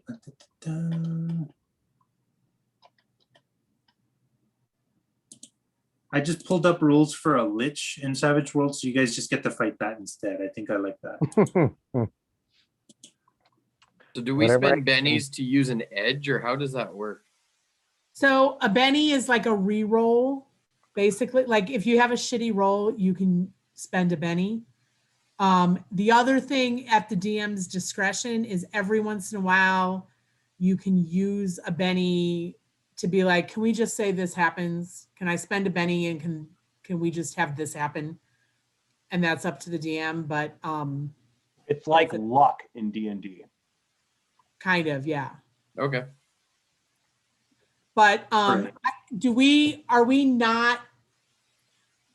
start with 2 bennies or 3s each game? Because I believe you start with 3. So now you are Oh, okay. now we all have 4. Oh, nice. I'm glad you said that out loud because I forget about the like default bennies we get per session. Oh, okay. I didn't even know that. Sweet. And sorry, I'm looking through Joker's characters. With the Joker, act whenever they want, even interrupting another's action. They also add +2 to all trait and damage rolls this round. Yeah. I think see? that's- So it's for everything. Okay, there you go. Yeah, you're getting +2. So you all have gotten a tremendous boon. Wow. Cool. So Maynard, it's up to you. You tell me when you want to act. But if you don't want to act now, I will move to Golden Boy, who will act first. I will hold my turn for now. See how this plays out. Cool. All right, Golden Boy. Mm. I have a feeling I know what you're gonna do. Well, I kind of want to take out the big gun, but again, I don't want to harm any of my compatriots. Plus, I have to use my action to like stabilize myself, so I couldn't do anything now anyway. So I think I'm going to. What do we think? How are we measuring the distance from where I am to here? It says 70 feet. Mm-hmm. We'll go with so, that. So 70 feet. Okay. I'm gonna need to run up a bit. Let's see here. Because I don't want 30 feet. I don't want to do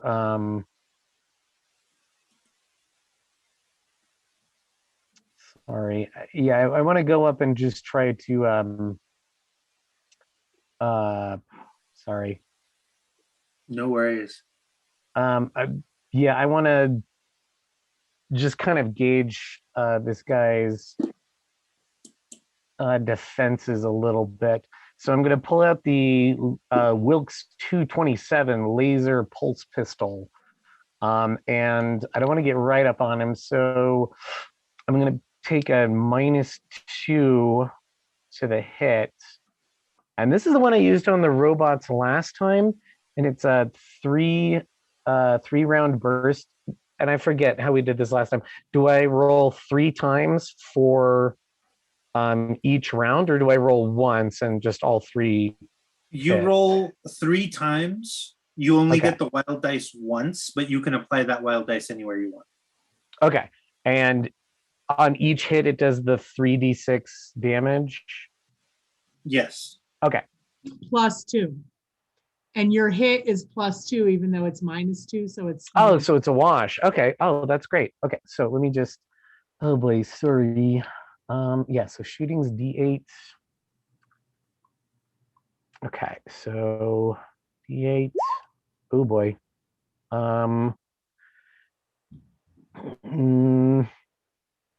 think I'm gonna take that Benny. All right.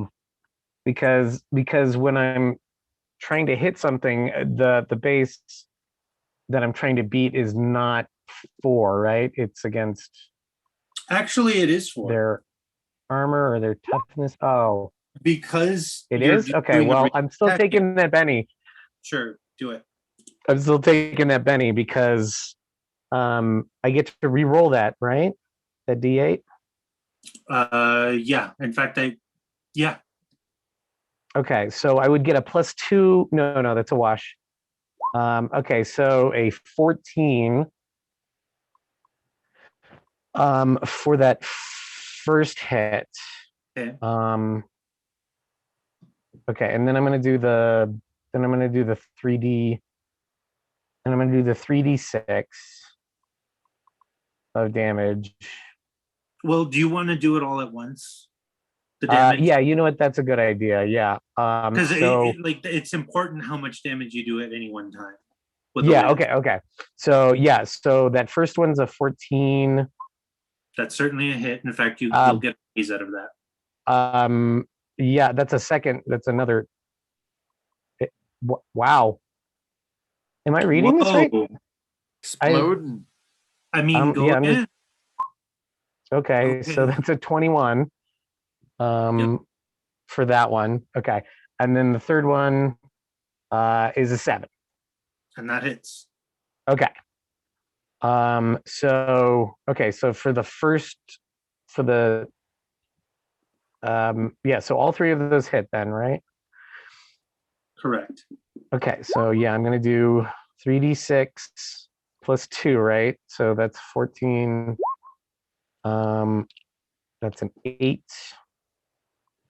And that's a 9. And I think that's everything I've got. By the way, the first 2 attacks get a raise, which means Okay. each of those attacks deals an additional d6 damage. Woo!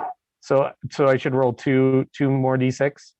Yeah, and don't forget that those ones can ace as well. The term ace is for exploding dice. Right. Okay. So if I get a 6, Okay. which I didn't. So, but we're still looking at let's see, 20 plus 13 is 33. You do shake this beast as you. Well, no, let me take that back. You shake it, but you notice that it has very similar armor coating, and the Oh, lasers kind of deflect off. You've scuffed it, and you can tell that it's not in a great shape from that. Okay. But it would have been much worse had it not had that reflective coating. Okay. So it does have an armor piercing of 2. I don't know how that factors in. I'll kind of count that towards it, but yeah, Okay. you have shaken it, which is good. You just haven't dealt a wound, which you would have had it not had the reflective coating. Oh boy. Okay. Then that's it for Golden Boy. Cool, Tomiko. Okay. I only have one weapon, but it's a good one. Before Miko goes, can I quickly? He's clear. He's far enough away that if I fire off a couple grenade launchers, it won't. Yeah, he'll be clear so far. So yeah, this is a good reason to interrupt if you wanted to do that. Yeah. I would like to resume my turn and fire off a couple of grenade launcher rounds. Do it. Do we know anything of this adversary? Like he might be like weak against armor piercing, fragmentation, or very likely, more importantly, plasma. I would say armor piercing is the most likely to be effective. Okay. What does MBT, like Mary Bravo Tango, mean in MBT. notes? This has to do with like each of my grenade types has like armor piercing is SBT, fragmentation is LBT plus 1d4 per session. High A explosive is medium MB. burst template. Got it. In fact, Okay. let me see. Give me 1 second because I found the answer to two different things. Okay, so a medium burst template is an 8-yard diameter. A large burst template, so this answers the question, how far do you have to stand away from the glitter boy? It's a 12-yard template. So we're talking 36 feet. So I was half right. But that's how far you have to be from the glitter boy to avoid its concussive blast. Well, then I'm going to fire my plasma grenade, which has a small blast radius at 3d12. So I load a plasma round and let it rip. Cool. So go ahead and I think you roll to hit just like you would with any other weapon. So go ahead and do that first. Is that a shooting roll? Assumably. Yes. Mm-hmm. Hey. That is a hit, and I would call that a raise as well. So you whatever you do damage wise, add a d6 to it. That's how raises work on a good hit. You only ever add one d6, but it's And the still d6 is separate. This d6 is separate from the wild roll I just did too. yeah, because when you do damage, you don't do a wild dice, not typically. Anyway. And but don't forget to do the damage for the grenade itself. Okay. Oh, that's the damage roll. Sorry about that. Yeah. Okay. No worries. Ooh, that's not bad. So you have managed to deal 1 wound against this creature. But it is hardy. Like this creature is very durable. It is fully mechanical as far as you can tell. And you're pretty sure that it is, if it gets a chance to do so, it's going to try and tear you all a new you. But Tomiko, it is now your turn. Okay, so I don't have shooting like activated, Mm-hmm. but with the +2 and I have +1 shooting on the pistol, it should be, I'm thinking, a 5. Is that right? I think so. Or not a 5. It should be, well, what if we roll something that doesn't have a die activated? You can roll a d4 with the wild dice, but it's at a -2. But because you have the +2 from the Joker, then it cancels out. And I have +1. Yes, So it'll be a D4 with +1 wild dice +1. with wild dice. Yes, That's what I thought. Okay. And I am. So I'm firing the laser pistol at him. How far am I from him? Let's see. Don't forget that this guy is like relatively laser resistant, but you're about 70 feet away. Then he's out of my range. I can't. All right. Unless you want to move closer. Yeah, I'm gonna have to move closer, and I mean, is stunning gonna have any effect on him? Potentially. It's hard to know because this is just like such ancient technology. Let's But give it a shot. All right, so I'm gonna move.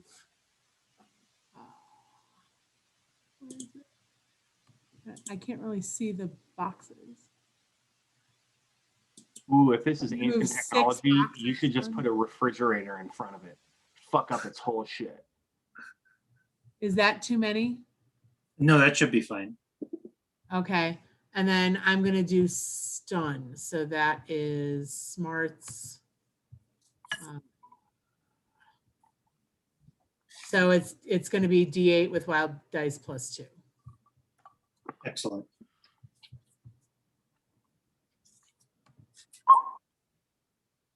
That is a hit. Ooh, could be Do a you better hit. also explode your wild die? Yeah, oh, you can absolutely explode your Cool. wild die, but I'm not in that. I can't see it. Hold on. Did it hit a 6? Yep.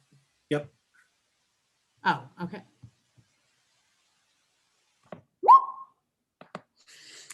+7. So +2. So 9. That certainly is a hit, and I'll call that a raise too. So does it stun him? I have blinding light. I'm gonna go ahead and roll a vigor check on this guy, Okay. and yeah, it does. Okay. Excellent, very well played, Beetlejuice. So do we have advantage on him now? We have advantage on everything because of the Joker. And in Oh, this okay. But would in- he stun though? And +2. +2 with him stunned. Actually, that's a good question. Stunned. I don't know if that's another +2. It could be. Ooh.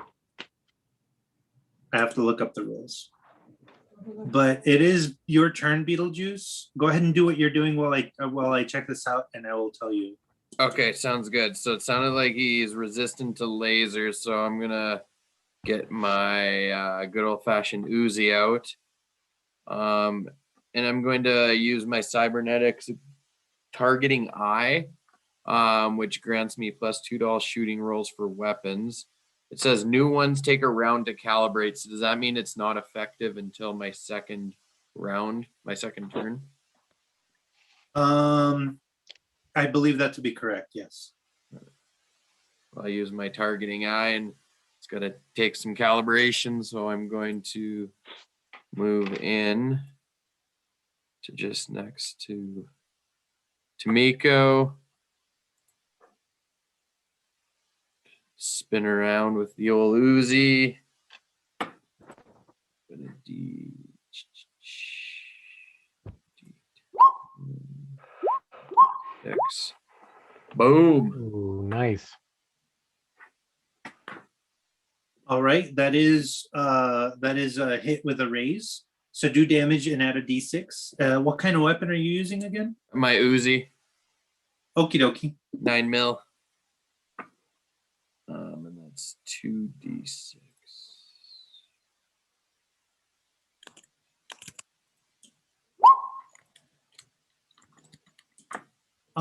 Now I don't want to be a spoil sport, but so this thing's armor is stronger than a 9mm would be able to penetrate. Do you? And I'm just in the interest of being nice. Do you want to use a different weapon? Yeah, yeah. I'll use my laser. My laser pistol seems to be a little more effective than I guess, and that's just what. There's a really goofy, and sorry, this is a kind of an aside. There's a really goofy rule that comes from the original Rifts role-playing game where there's structural damage capacity. So like a person in a suit of plate armor would have like 100 SDC. But then they took the concept a little bit further, and in Rifts, it's like, okay, you're riding in a massive futuristic tank that has mega damage capacity, which is 100 times stronger than the structural damage capacity. And so to damage something with MDC, you have to do MDC damage. So it's kind of like if you were going to shoot a gun at a tank, it would just bounce right off, and that's kind of the same general premise. But you do still want weapons that aren't just going to like blow a hole in whatever you shoot if you don't want to like kill whatever you attack. But anyways, go ahead and do what you're going to do. So yeah, my laser pistol's 3d6. So I just added one more. So 2, Excellent. 5, 9. And unfortunately, that is not enough to cause it damage. It just kind of like reflects off. Thankfully, not hitting anyone. But this guy's tough. He's kind of meant to take a beating. And as a matter of fact, it is his turn.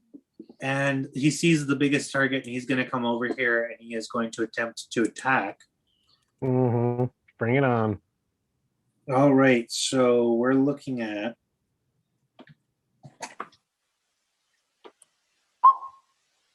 and he's tough enough that he counts as a wild card basically. What is your parry? My parry is 5. All right. He is going to try and attack again. Okie dokie. You're so lucky. He misses on both attacks. Ooh. I don't know about lucky. I'm just made of sterner stuff, baby. He basically like goes for these like clawing attacks, and you're like standing on solid rock. He gouges through this rock like he had a laser drills on each hand. He doesn't, but that's how strong he is. He's just pushing through the rock like it was clay. Oh, gulp. And let's see. What the one thing I don't know is, do we redo initiative now that the round is complete? I remember from one of the videos that you sent out to us, I think it mentioned that we do redraw at the top of each round. You do right? redraw after for every round, and because it was a joker, you're gonna reshuffle. You're gonna put all the cards back and fresh deck for the. Okay, because normally you just keep the cards out that you've And drawn. normally you keep dealing off the deck. I mean, think of it as if it was a real deck. Right. Normally you Yeah. keep dealing until you hit the joker or the end of the deck. Okay. All right, so I'm gonna go ahead and redo all of this. Everyone should have fresh cards. I have the amount, and remember, let me know if you have a tie somewhere, and then we'll figure that out. But we'll start with Maynard. What is your card?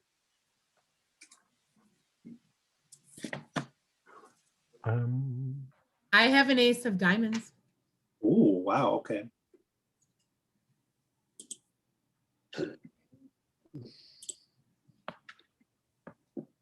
What about Beetlejuice? What is your initiative? 3.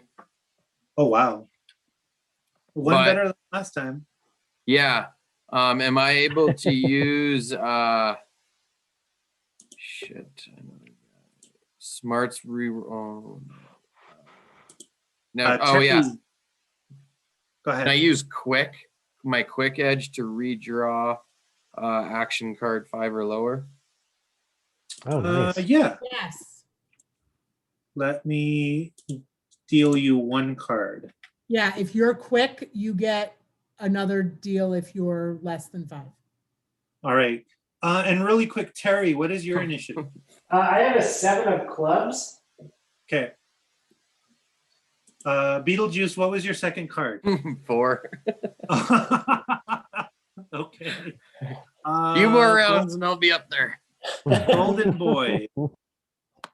I got a Queen of Hearts. All right. I just had something pop up that said stealing card. Yeah, I'm trying to steal your card. I don't think that's going to be terribly relevant, but go ahead and click on the card I got that above too. your name, and it'll take that dialogue box away. I clicked on it. It just says stealing still. I think it's stuck. I just said let it go when you first delivered that to me. I'm like, I pulled a joker. Let it go. Oh, I just refreshed it because it was like taking forever. I was like, forget it. I'm refreshing the page. All right. Maynard, what is your card? I got a 4 of clubs and a 7 of clubs. Did you take one of the? I think you I- took cards. I think I took something. I don't know. I have no idea what I did. Maynard, I'm going to deal you another card. You want me to pull one? You should have one right above your name.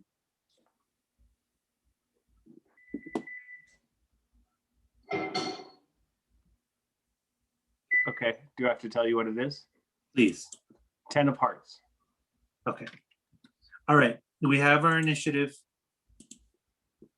Okay. Fantastic. I have a So- question. Go ahead. Bottom right, the Mars framework abilities. What does that reference? Let me see.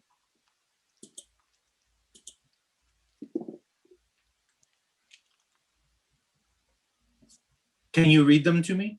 Yeah, like it says a way to get around, and then that's where it has like my hover cycle, my toughness 20 parentheses 10 exposed crew hover cycle, notes exposed crew hover cycle nuclear, and then weapon is anti-personnel laser. Because what what is your framework? I can't remember. Like, what is your like title of Oh, what you're- Mars City Rat. Okay, City Rat. Let me look. Because I think like this, it's like the package that you get for being a city rat.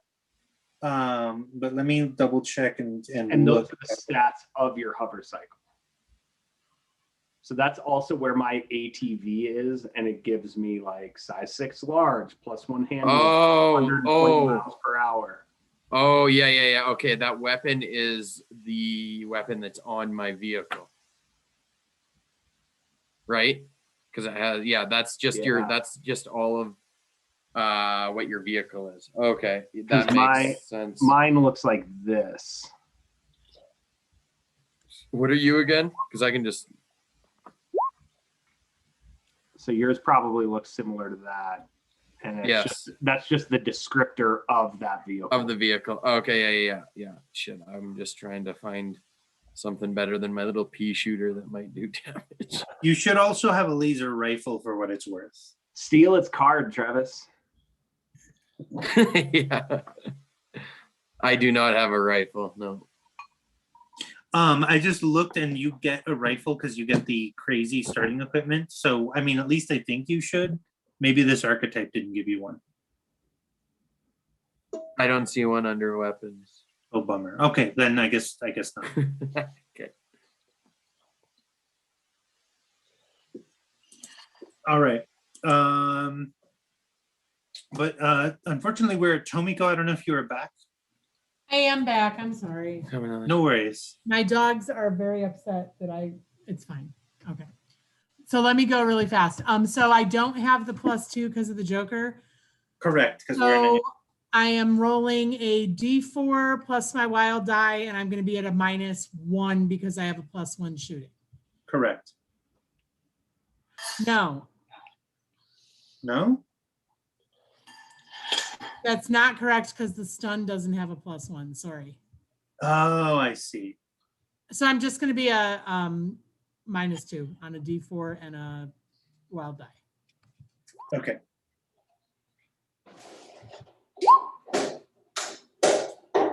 So I got a 5, but it's -2.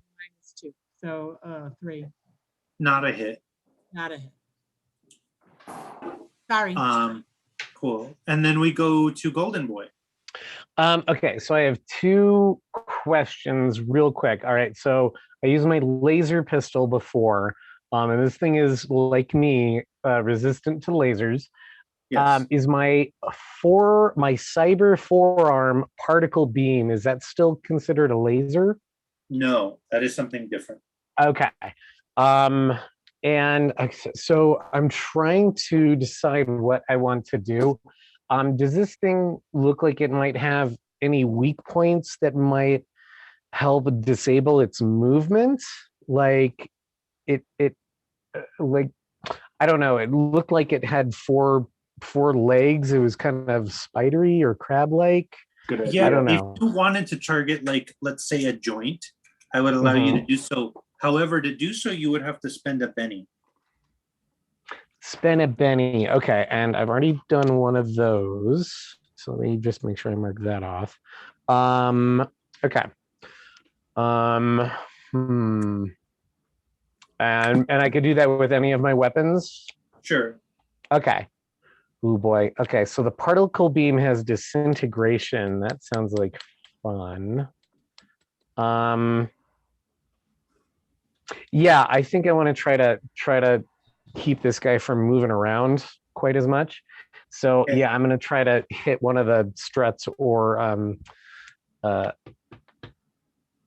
what did you just call them? They're parts of your body. They're human hinges, bone hinges. What are they called? Joints? Joints. Jesus. Like, man, if you want to have a good time. Yeah, those human hinges. I'm gonna aim for one of those. So I have to spend a Benny, and that's just for a regular roll, right? Correct. Okay, and so, all right, so that's totally normal. D8, D6. Oh boy. Okay, so that's a 5 on the hero die. That does hit. Okay. So that is, let me just double check. That's 3d8, 4 armor piercing, and disintegration, it says. Oh, well, yeah, there you go. Not exactly. Sadly, in stark contrast to the other attacks that you've done, this one impacts with the creature's armor, and you see it glow bright orange for a moment, but then it kind of goes back, and the creature seems to almost smile menacingly at you.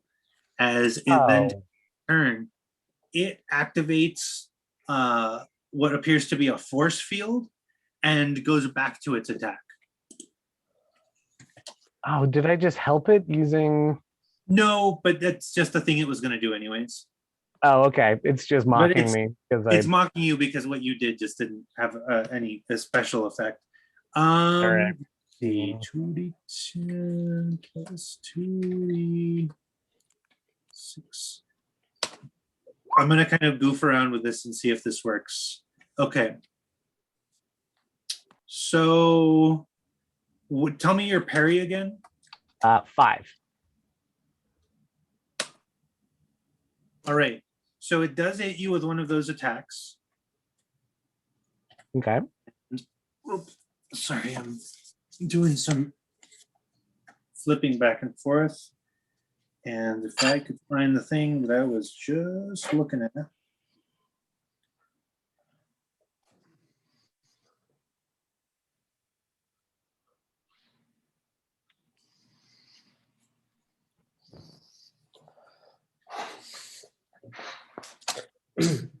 While this is being researched, what do I know about this creature as far as like what's he armored in?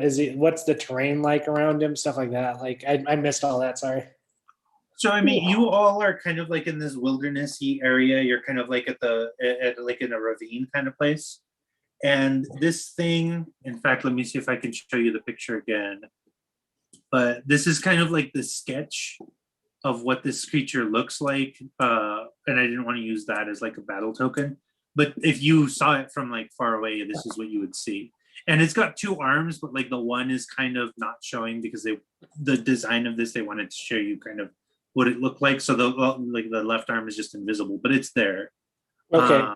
But this is what it looks like. So it looks like it's armored in most areas except for like the face and joints, right? Mostly, yeah. I think you mean human hinges. Yes, sorry. Human hinges. Come on. But okay. I had to think of something else. I can't. I got nothing. So Golden Boy, what is your toughness?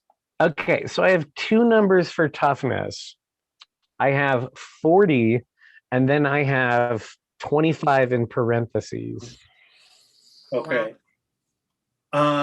This thing that was like scratching through the hard rock like it was clay, goes after your armor, and it like attempts to dig into your shoulder plate, and basically it's like for whatever power and strength that this thing can muster, it hits a brick wall. It just hits you, and you don't even feel it. So it just like it's like, if you had the kind of like some stereotypical skinny nerd in some movie who's like trying to shove you, you barely felt it. It's just like, oh, is that Dip Breeze, huh? And that's all. It tries to claw at you, and nothing happens, because even though this thing was built in the height of the American technological supremacy, it is nothing compared to the much more supreme Glitter Boy. So we go now to Maynard.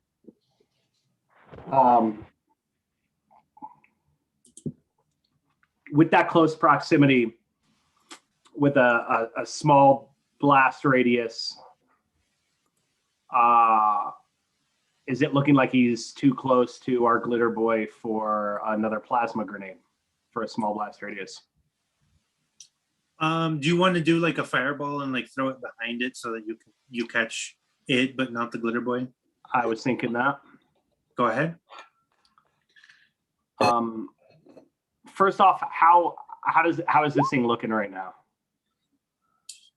It's actually in kind of bad shape. You think it's bolstered by the force field, but if you can pierce through it, you think you might be able to take it down at relative efficiency.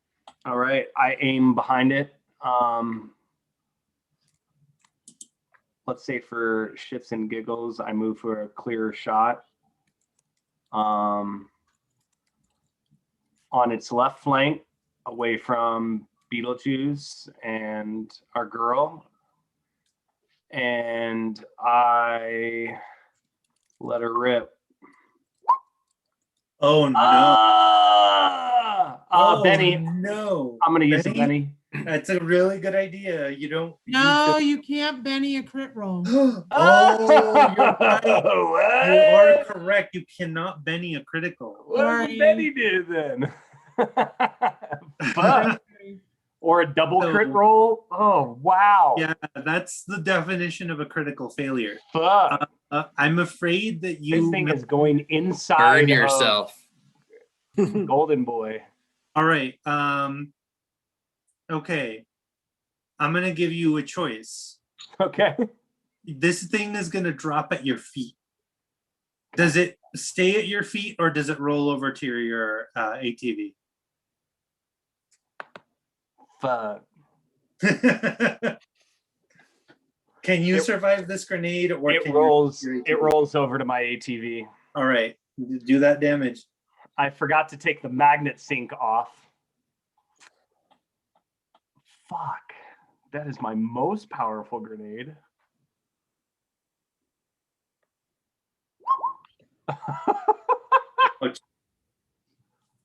And you showed me the stats to your ATV. I can't remember what its toughness is. 34 parentheses 16, whatever that means. Oh, it's fine. Thank goodness. But it's gonna have a huge scorch mark there, and the door is gonna kind of stick from now on, at least until you can fix it or take it to a car wash. And those Radio don't. doesn't work. All right. Is there anything else I could do for my turn that's practical? No, that's basically like you did your thing, and unfortunately, it just turned out not super great. All right. Terry, Oh, Terry. So how do you change spells in this game? I guess is my first question. like swap them out. Yeah. You would have to kind of look through the book and decide which of the spells you want. Oh, I know what spell I want. I just don't know how I like. Do I have to have a long rest, or do I have a like? Oh, I think you just fire okay. from the hip. I thought you were gonna like, let's look through the whole. No, I'll allow you to do that. That's not a big deal. Oh, okay. If Okay, you just cool. know what you want, I'll let you swap it out. Yeah, I want to use something called Bolt, which it looks well. Yeah, I think Bolt, which makes the most sense because the armor on this guy looks metal, right? Yes. So I guess I'm gonna get up to a range that's safe, but not right on top of this guy, if that's cool. Mm-hmm. And then Bolt, it looks like I don't know what it means by trappings, but it says fire, ice, lightning, darkness, colored bolts, and a stream of insects. I don't know what that means there.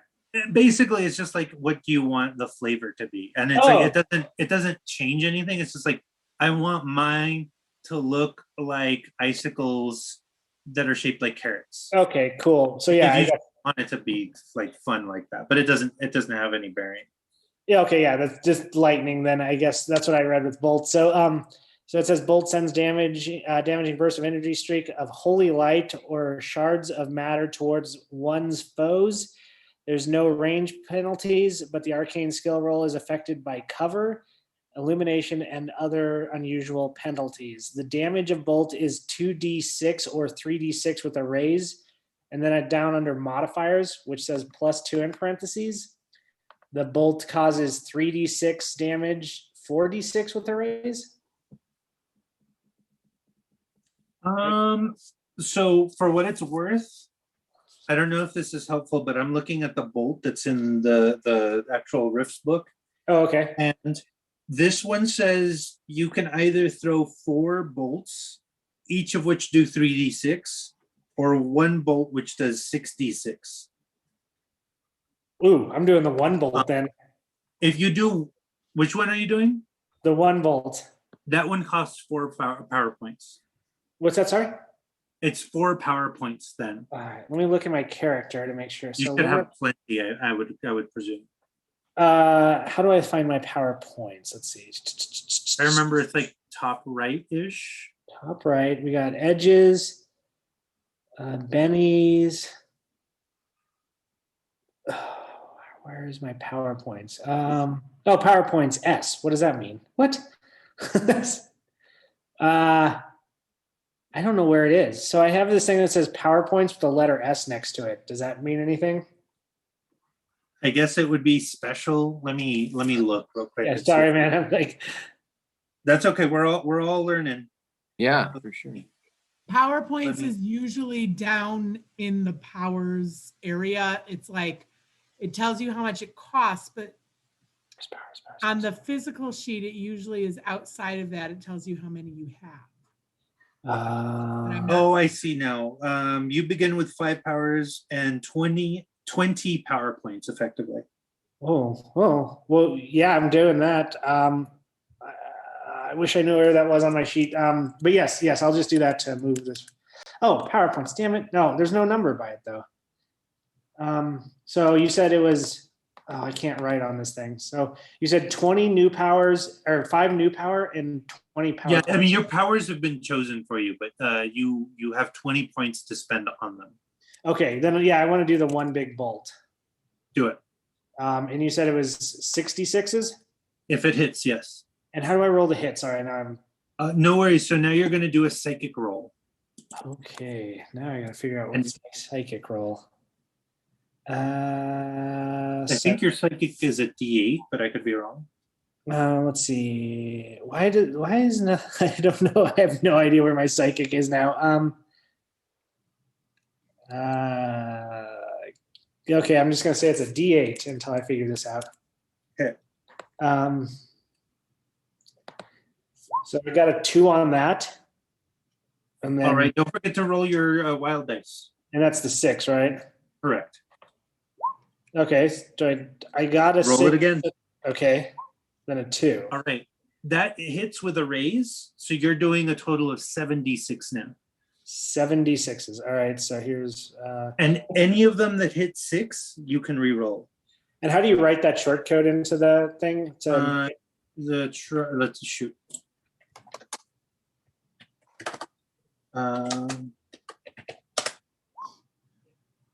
try so roll 76. Okay, there you go. Ooh, roll 2 more d6s. Ooh, nice. Fuck. Excellent. So does that mean 39 points of damage? Yes and no.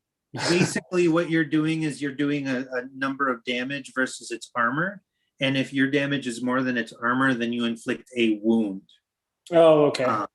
But that's okay. You managed to actually inflict a wound on it and shut down its force field. Ah, So this thing is like 1 step away from being destroyed. It's like starting to spark and everything. So it's in bad shape. We go now to beat El Juice. Alrighty. So with that shield down, I'm gonna run right up to him, and Go for it. I'm going to use my my vibro knife because it's mega damage. Yes, absolutely. Okay. So it's In addition to the damage, you'll also roll your strength as part of the damage. yeah. So essentially, I'm rolling 3d6s, right? Yeah, but first roll to Ooh, nice. attack, and you're going to do a fighting roll. Oh yeah, fight. Sorry, I was thinking. Oh yeah, sorry, yeah. And Mine is a sorry, what does D4. mega damage? What does mega damage mean again? So I think they have what is it in regular Savage Worlds? They have a thing called like heavy armor and heavy weapons, which basically represents it's like I'm not just shooting you with a gun, Yeah. I'm hitting you with like a particle beam rifle or with like a rocket launcher. So it's just like the next step up of like this is super damaging sci-fi weaponry. Like think of Okay. it that way. So if you Okay. have like super sci-fi armor, you can only be hit by super sci-fi weapons.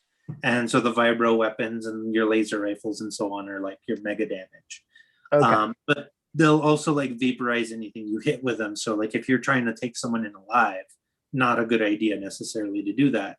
Oh my god. All right. Oh no. Oh no. Am I able to use a quick on that or not? No, Like, two crit fails. Crit fails just they kind of have to sit where they are. Yeah. All right. Let In me my think other of game, how I I wanna- blew up a lab 4 times with crit fails. Just so you know. Holy cow. Jesus. How many In labs space. did you have? We were trying, whatever. It's a whole other thing. So Beetlejuice, I'm gonna say you kind of stab into this thing's technological innards and you hear a click and you're shoved away as the force field turns back on. Oh, fuck. You're Uh, welcome, boys and girls. Tomiko, it is your turn. No, we get new cards. Oh, right. Let Oh me read. yeah. I almost forgot. Yeah, but this Oh. time we leave these cards out. So what's that? Every turn gets a new initiative? Correct. Ah. Shuffle, deal one card to everyone. All right. So wow, our Doberman here stays on the same initiative. Tomiko, what is your new initiative? 7 of Hearts. All right, Golden Boy. I got another queen, this time of clubs. Excellent. Let's see. Doberman stays the same. Maynard. 6 of heart. Terry. So, sorry, what do I do? Look at the card that's right above your name. Okay. Okay, so I got the Jack of Diamonds. Excellent. Let's see, because I have the Jack of Clubs. So you go first, if I'm not mistaken, because it's reverse alpha. Let's see, Maynard, did I get yours? 6 of heart. Cool. And then Beetlejuice. Ooh, I'm on a slider now. Another 4. Okay, I was waiting for a 5. Yeah, exactly, right? All right. So, Golden Boy, you are first this turn.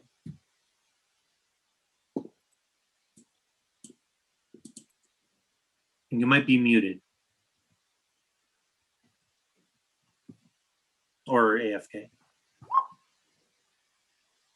Sorry, I was muted.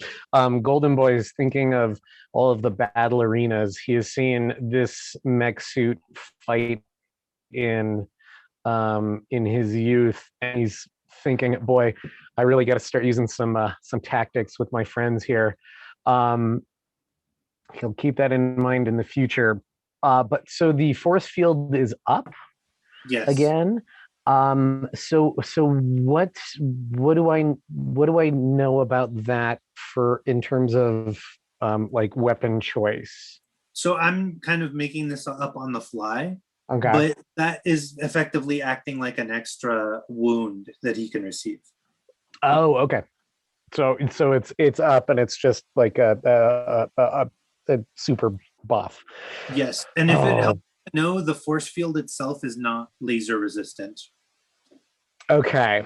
It's not laser resistant, but he is. Okay. Oh man. Boy, I really want to try to do something. Everyone's too close to blast this thing away. Or are they?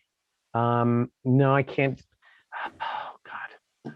Oh man, I have this big gun, but there's so many problems with it. You Oh. could, if you wanted to, make a run for it and then shoot at it. Yeah, so yeah, I was thinking about that, but like I think there's still it says that it's considered shotgun for innocent bystanders. So I think anyone near it would also take some damage. Potentially. Yeah, and I still if I don't want to get blown away, I would do this if I was sure that I could take it out with one shot, but I don't want to risk that. So oh man. Okay, so my Glitter Boy melee, I'm guessing that's just my fists, is strength plus D4 and it does mega damage. Yeah. Is that a better idea than my Vibro Knife, which does strength plus D6, but You'll doesn't want have to use anything? your vibro knife if you want to use something. Okay. Then I'm gonna yeah, then I'm gonna do that. So let's see here. Let's get those up. Let's do the D8 for a 4 and a 1. So the 4, is that a hit? A 4, because you're doing a melee attack, No, I'm using the Vibro Knife. right? Like you're yeah. Oh yeah, So- yeah. Sorry, melee. Yep. Yeah, its parry is higher than that. Its parry is 7. Balls. Do you want to use a reroll? I'm gonna use. You know what? I'm going to use a Benny. Going to use a Benny. Yep. Well, fuck me. I'll be nice if you What is if you roll another 1 on this, because you reroll both. So reroll the Oh, I reroll the. Well, the 6 isn't gonna make it anyway. but you Oh, probably if I it might explode, but also it B, let's explodes. see if it okay. yeah. Cool. All right. So no, sadly you do not. Damn it! I should have dug in and just blasted away. Anyway, All right, Terry, it is now your turn. You Sweet. you had a lot of luck last time with that bolt, but you can do it again if you want. Or you Well, can- I mean, Terry is one with the Fae. Okay, so this guy's Wait, pretty what? beat up. I thought it was what is it? The Fae line or Phelan or Tree lines. the Yeah. ley lines. yeah, ley line. That's what it is. Yeah. Terry's just feeling the Fae. No, so Terry is going to use what's called elemental manipulation. I Ooh, just okay. don't see how much it costs. I don't know if you have that. Let me pull that up super quick. I'll send you. There's like a mega powers list that I Okay, can yeah. send you, and it'll have everything. But Yeah. it is elemental manipulation. You say? Yeah. And it says gives basic control over the 4 traditional elements. Yep.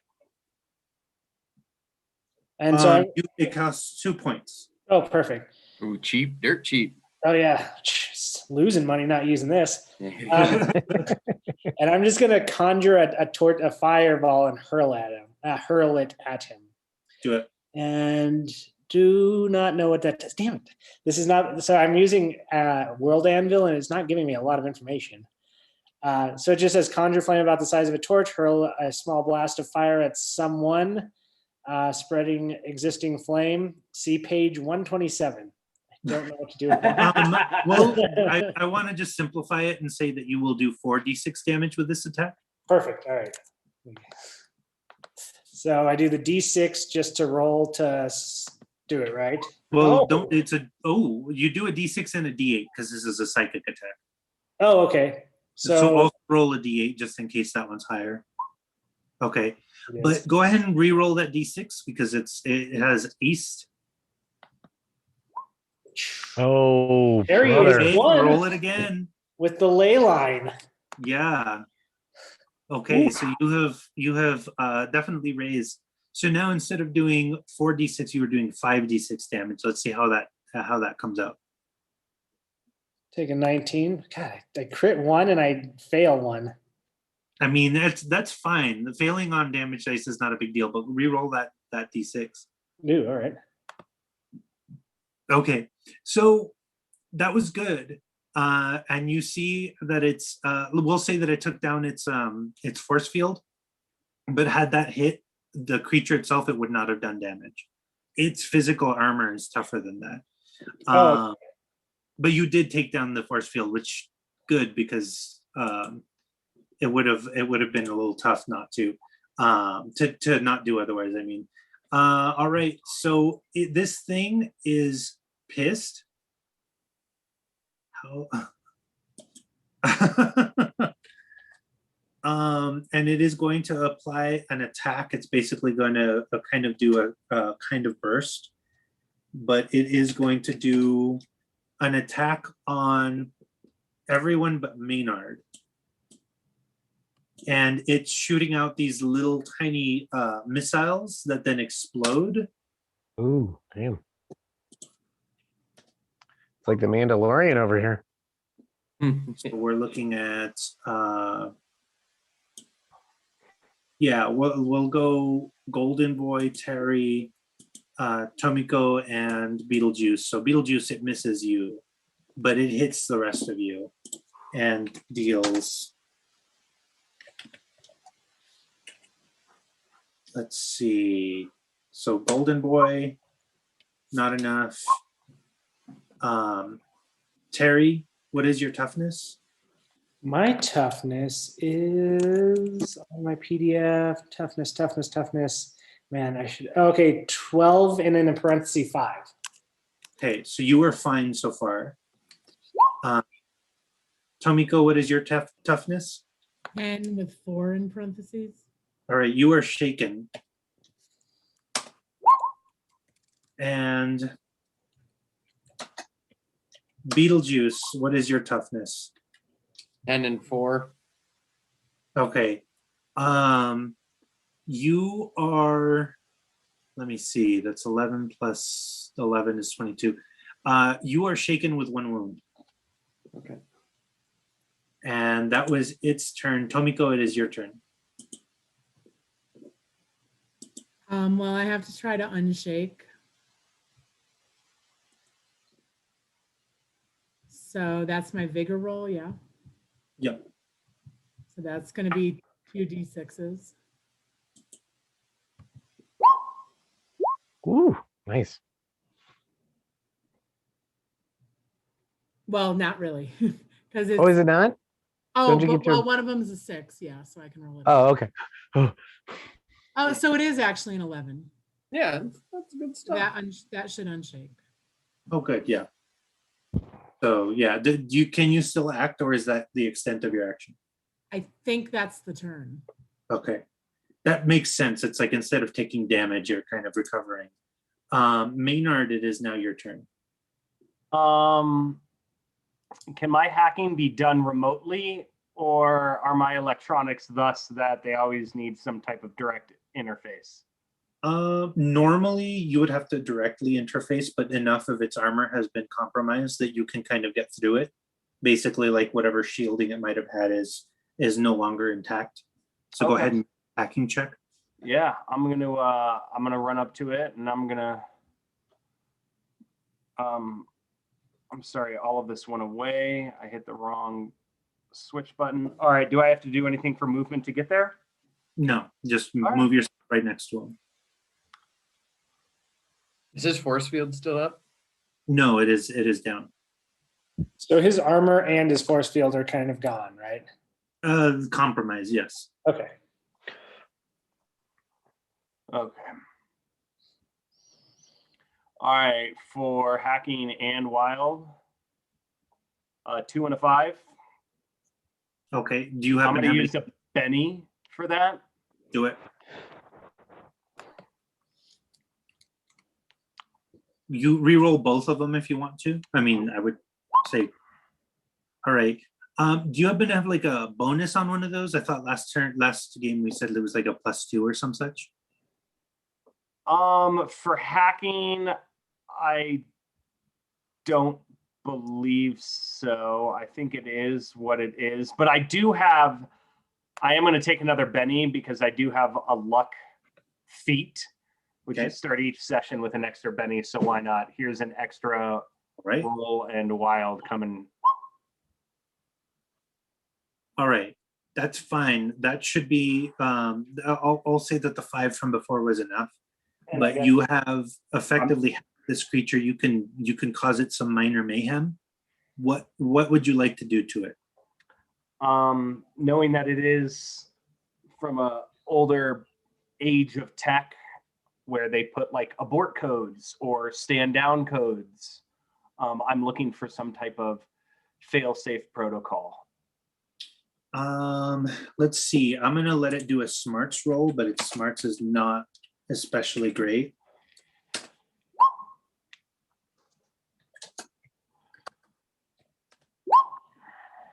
Unfortunately, it rolled really well and was able to kind of resist that. But I will say that it has a -2 on its next roll for basically over computating. So we're back to beat El Juice. You might be able to end this combat now. We'll see. I run up to it and I try and mask a Zorro it with my vibro knife and carve a big Z Go into for it. him and cut him up.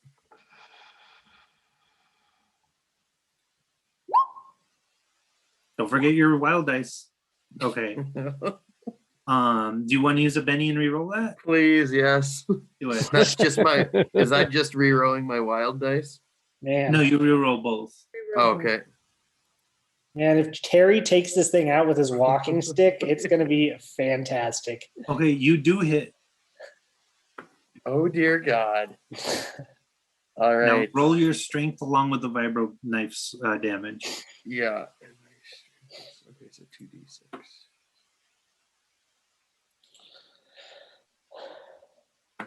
And that explodes. Do I get Yeah. one more d6? Hmm.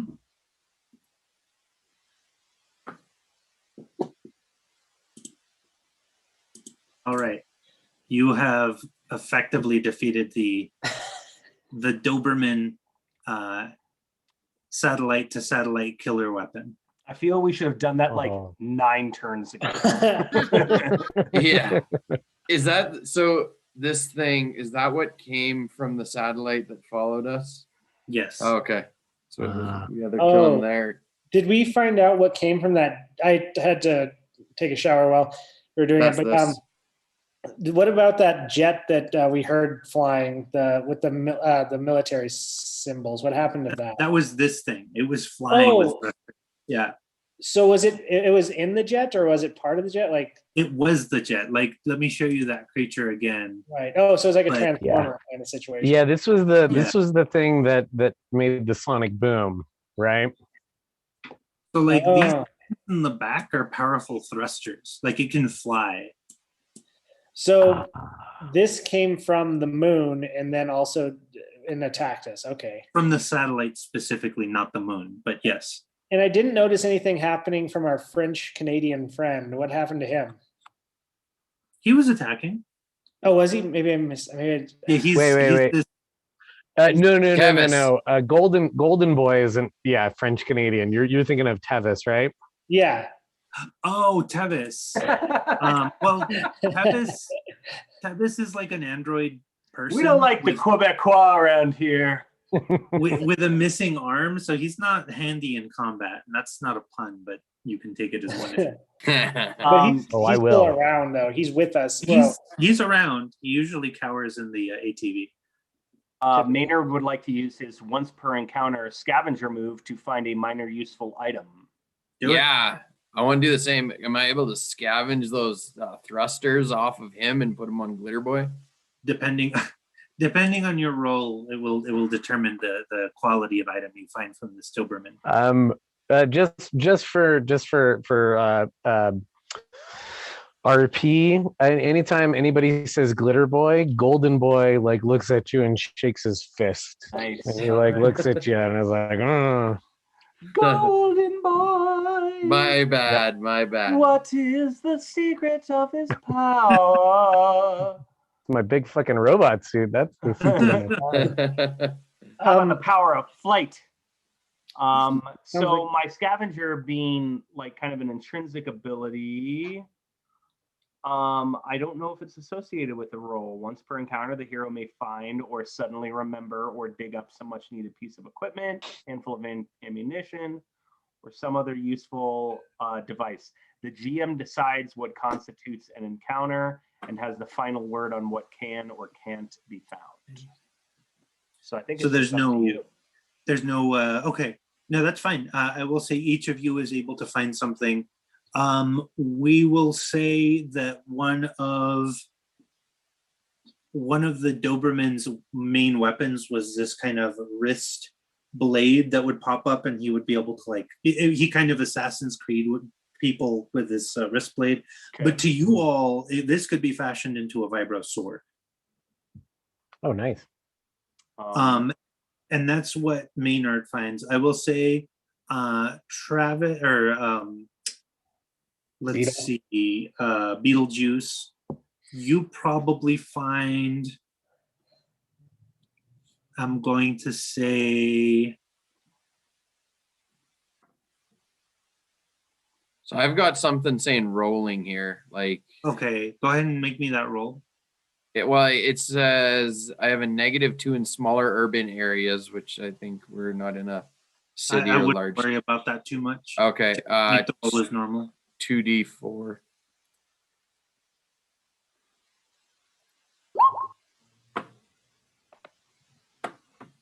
And does that multiply by something to like determine it, or is that just the roll? No, fully. That's gain 2d4 fully charged. Oh, that's for fully charged Eclipse or ammo magazines. Never mind. That's just for.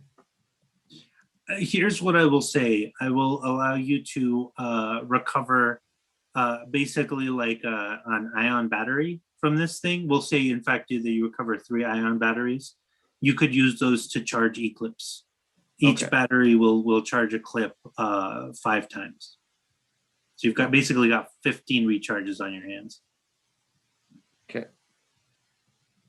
So after going to town on this thing with my Wilkes's laser torch, cutting off this Assassin's Creed-esque blade, I look to Golden Boy and I say, "You want to reinforce your close range there, partner?"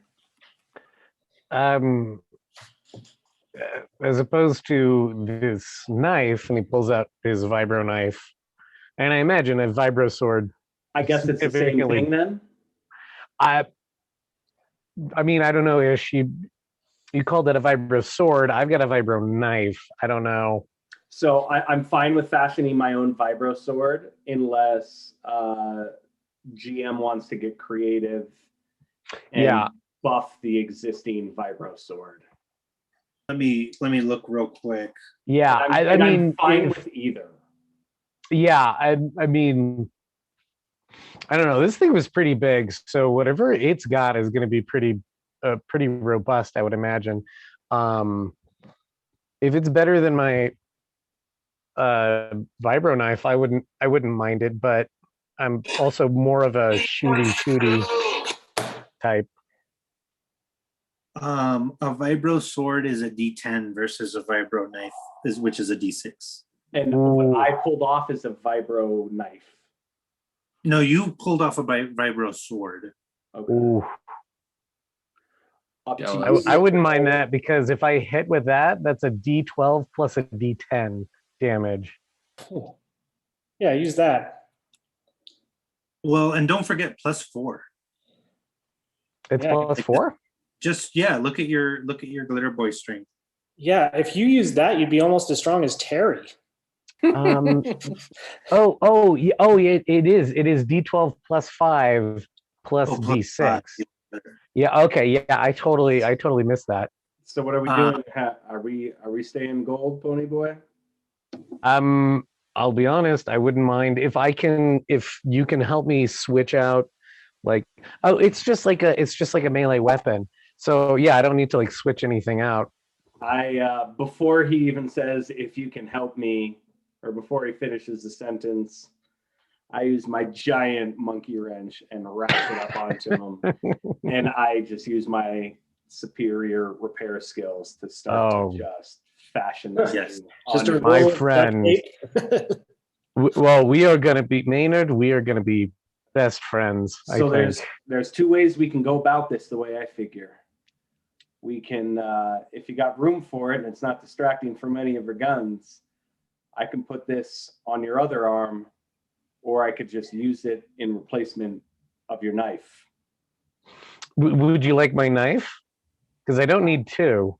I could pop that thing off. I'll make it useful. What are vibro right. swords made out of? So Vibro. Vibro, man. Vibro. Vibronium. Vibronium. No, It was invented by a fraternity. so vibro weapons are basically made out of like space age alloys, which is like, some hyper steel, let's just call it. It's probably some super duper mega like metal that hasn't been invented yet or whatever. Gotcha. So it's not like Nth metal. Nth. Sure. But that's not like, that only makes it very durable. Like if you were to smack someone with it, it'd still just be a sword. It is infused with a mechanism that makes it vibrate at hyper speeds, which is what does the damage. So it's like, if you could imagine a turkey carver, like taken to the logical conclusion, it's like that. Like this thing vibrates into the next dimension. That's like how it does damage. I'm exaggerating. You get the idea. Cool. Yeah. Okay, so I guess we can't. There's no silver in this thing that we could like siphon off of this. You could make a silvered vibro weapon, but that would be a little tricky. Only someone like Maynard would be qualified to do such a thing. And Well- we need the resources. Yes. To fill them, obviously. Well, why don't we try to take as much silver as we can get? Because we still have a bit of a ways to go, right? I don't want to undercut the current conversation. Oh, but sorry. No, I'm just I'm noticing the time, and I want to kind of end on a narrative beat. From the south, you see a figure approaching, like humanoid-ish, maybe somewhere between 5.5 feet to 6 feet tall, approaching, looks wounded. Well, I think we should introduce ourselves to this. I mean, no danger here. I draw my brand new vibro sword and I get ready for more battle. Just in case. Just in case. So, well, yeah, sorry, being indecisive here. So, as you are deciding what to do with this newcomer and being very guarded, you see what appears to be colloquially known as a dog boy. I mean, and I guess for what it's worth, dog girl, because it does appear to be female. But this is just an example of what a dog boy looks like. But they are literally humanoid dogs. But this one is wearing a poncho and armor underneath, and she's nursing a wound and kind of limping along. Hey there, girl. What's wrong? She kind of notices all of you and says, "Are you here from up north? I come with a warning. Dr. Bradford is looking for you. You can't let him find you." Who's Dr. Bradford? He is the one in charge of the coalition state of Lone Star. And that's where we're going to stop. Oh, shit. oh He's a boy. ranger down here. Okay. This guy's gonna be a real piece of work. Yeah. Real piece of Yeah, I shit. can imagine. Real Yeah. piece of Texas shit.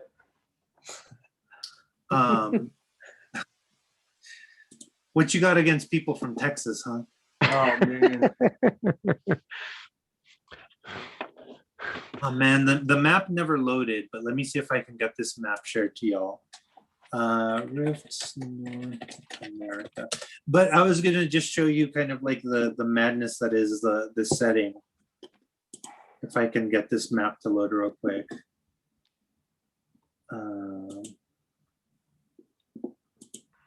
I'm really loving the Tron soundtrack for this game. It's suitable. Like that's a good What, the original Tron soundtrack? The reboot Right. or, yeah. or the sequel. Oh, where does this chat come through? Where did you put this thing? It's in the Roll. roll. Oh, roll 20. Cool. Oh wow, yeah. But y'all came from like the bottom right hand side of the coalition state of Missouri, effectively.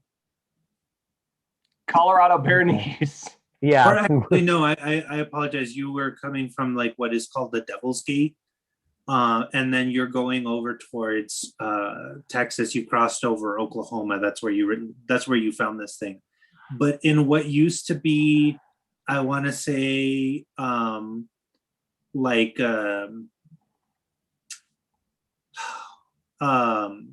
damn it, what is that town in Texas? Anyways, it's in the middle of nowhere, Texas, but now there's a giant What, Midland? Amarillo. city. Yeah, Midland, I think is where it's supposed to be. Oh, Odessa. Midland. Midland, Yeah, Odessa Odessa. is Yeah. where the Lone Star Lubbock? Complex is. There's still nothing there. We could just list off Texas towns. Every and place cities outside and- of Austin.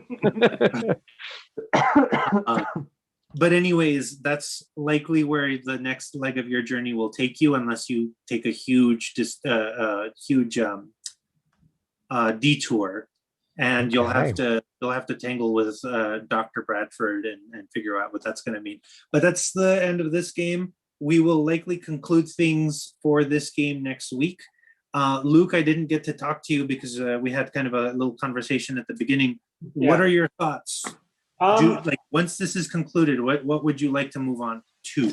I did to email you back. I don't know if you got You it. did. You Um, did. Yeah, I'm kind of down for what everybody wants. I was in the same boat as Hunter, where I was like, I've been a tank for years, and I would love to change it up to something new. You know, So- try a different, squishier class.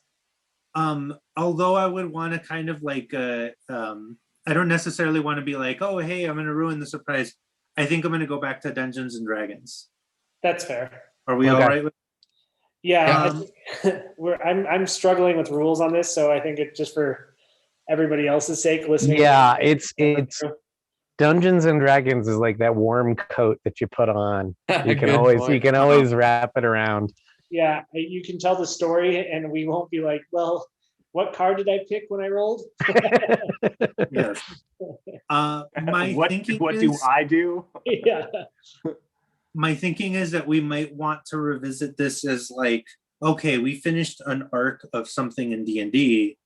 Maybe we come back to this or something else in the in between to be like, Yeah. okay, we finished this big long story, still going to continue with D&D, but in the meanwhile, let's just do this like short clip of something, and then like that way we kind of palate cleanse before Yeah, we go I back. totally agree. I think that's a great idea to have like, I mean, I love D&D, but yeah, every once in a while just being like, hey, we're going to return to Rifts is always a great idea. Yeah, Like, that's fun. Just jump back into some of these characters. That's cool.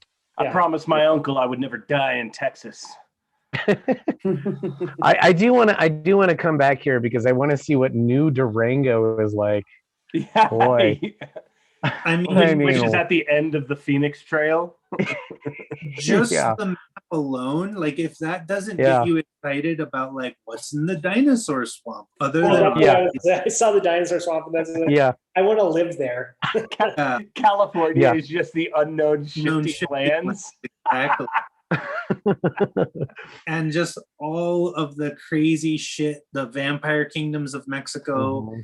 Yep. the if you see like the kind of the blurry red bits up in like Manitoba and Minnesota, that's all like these humanoid bug creatures have swarmed the area, and there's nothing but them. Like they have Oh, taken shit. That's Yeah. just like Minnesota and I was gonna say, Manitoba. the no Chinese.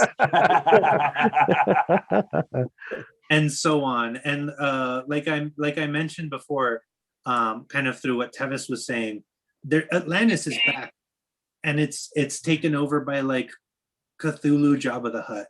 Oh. The best cool. way I have to describe that. So next week, are we still in Rifts? Yes, it's going to be the conclusion. It's that way I'll be able to like conclude the story, Nice. at least regarding Tevis. if we ever revisit this, then we will kind of more formally create characters so that you know what you've picked, and B, you kind of have a better narrative idea of like, Oh who is shit! this character? Look at Virginia. It's got Archie 3 on it. That's the guy that you don't want to tangle with. Except the guy that okay. is now after you is Archie 5. Ah. Ooh. Oh yeah, you were saying he was Ooh. on the East Coast. Yeah. Yeah. Yeah. Archie Oof. 5 This is is dope. alive. Oh, and Laszlo is in the like new extension of the Great Lakes. Mhm. Cool. Oh wow. Oh wow. And Crazy. new Laszlo. So on a total side note, Seamus, because you held up your Macho Man, I was talking about him yet last week. Remember? That's your So I Macho went Man to my partner. office and I got this bad boy. Now, I paid an exorbitant fee for this thing, but inside my Slim Jim is him with Slim Jims. Oh, Oh, that is Nice. fantastic. Now, the best part possibly is all the quotes on the box, but the nutrition facts are my favorite here. Now, it is 100% meat, 100% spice, 100% juice taste, 100% excitement, 100% macho madness, 0% boredom, and 1,000% snap. Wow, those Oh are my some nutritional facts. Wow, man, that's a balanced breakfast if you ask me. And 3,200% sodium. Oh my god. Percentage daily values are based on activities that cause macho madness. Oh man.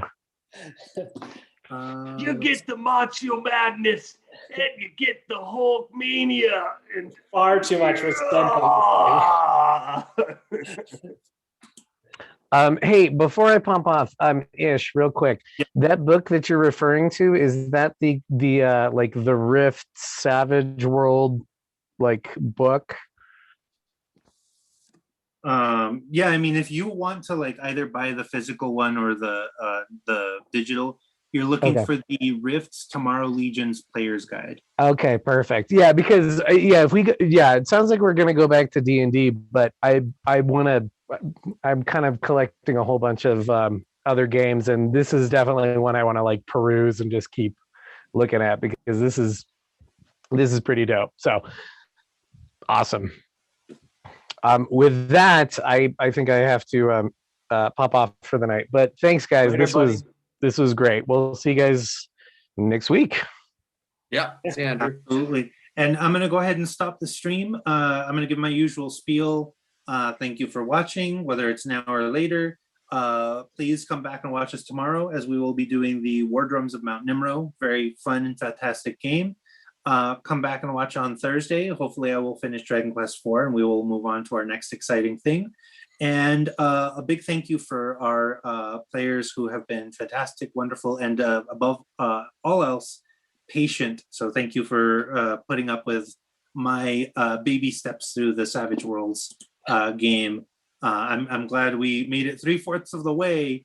And next week will be a thrilling conclusion where you will find out more about Tevis Francois and why I have been kind of layering in these intricate little Easter eggs that hopefully will pay off, or maybe everyone's going to go like, oh, really? But we'll find that out next time on Rifts, the Satellite of Love.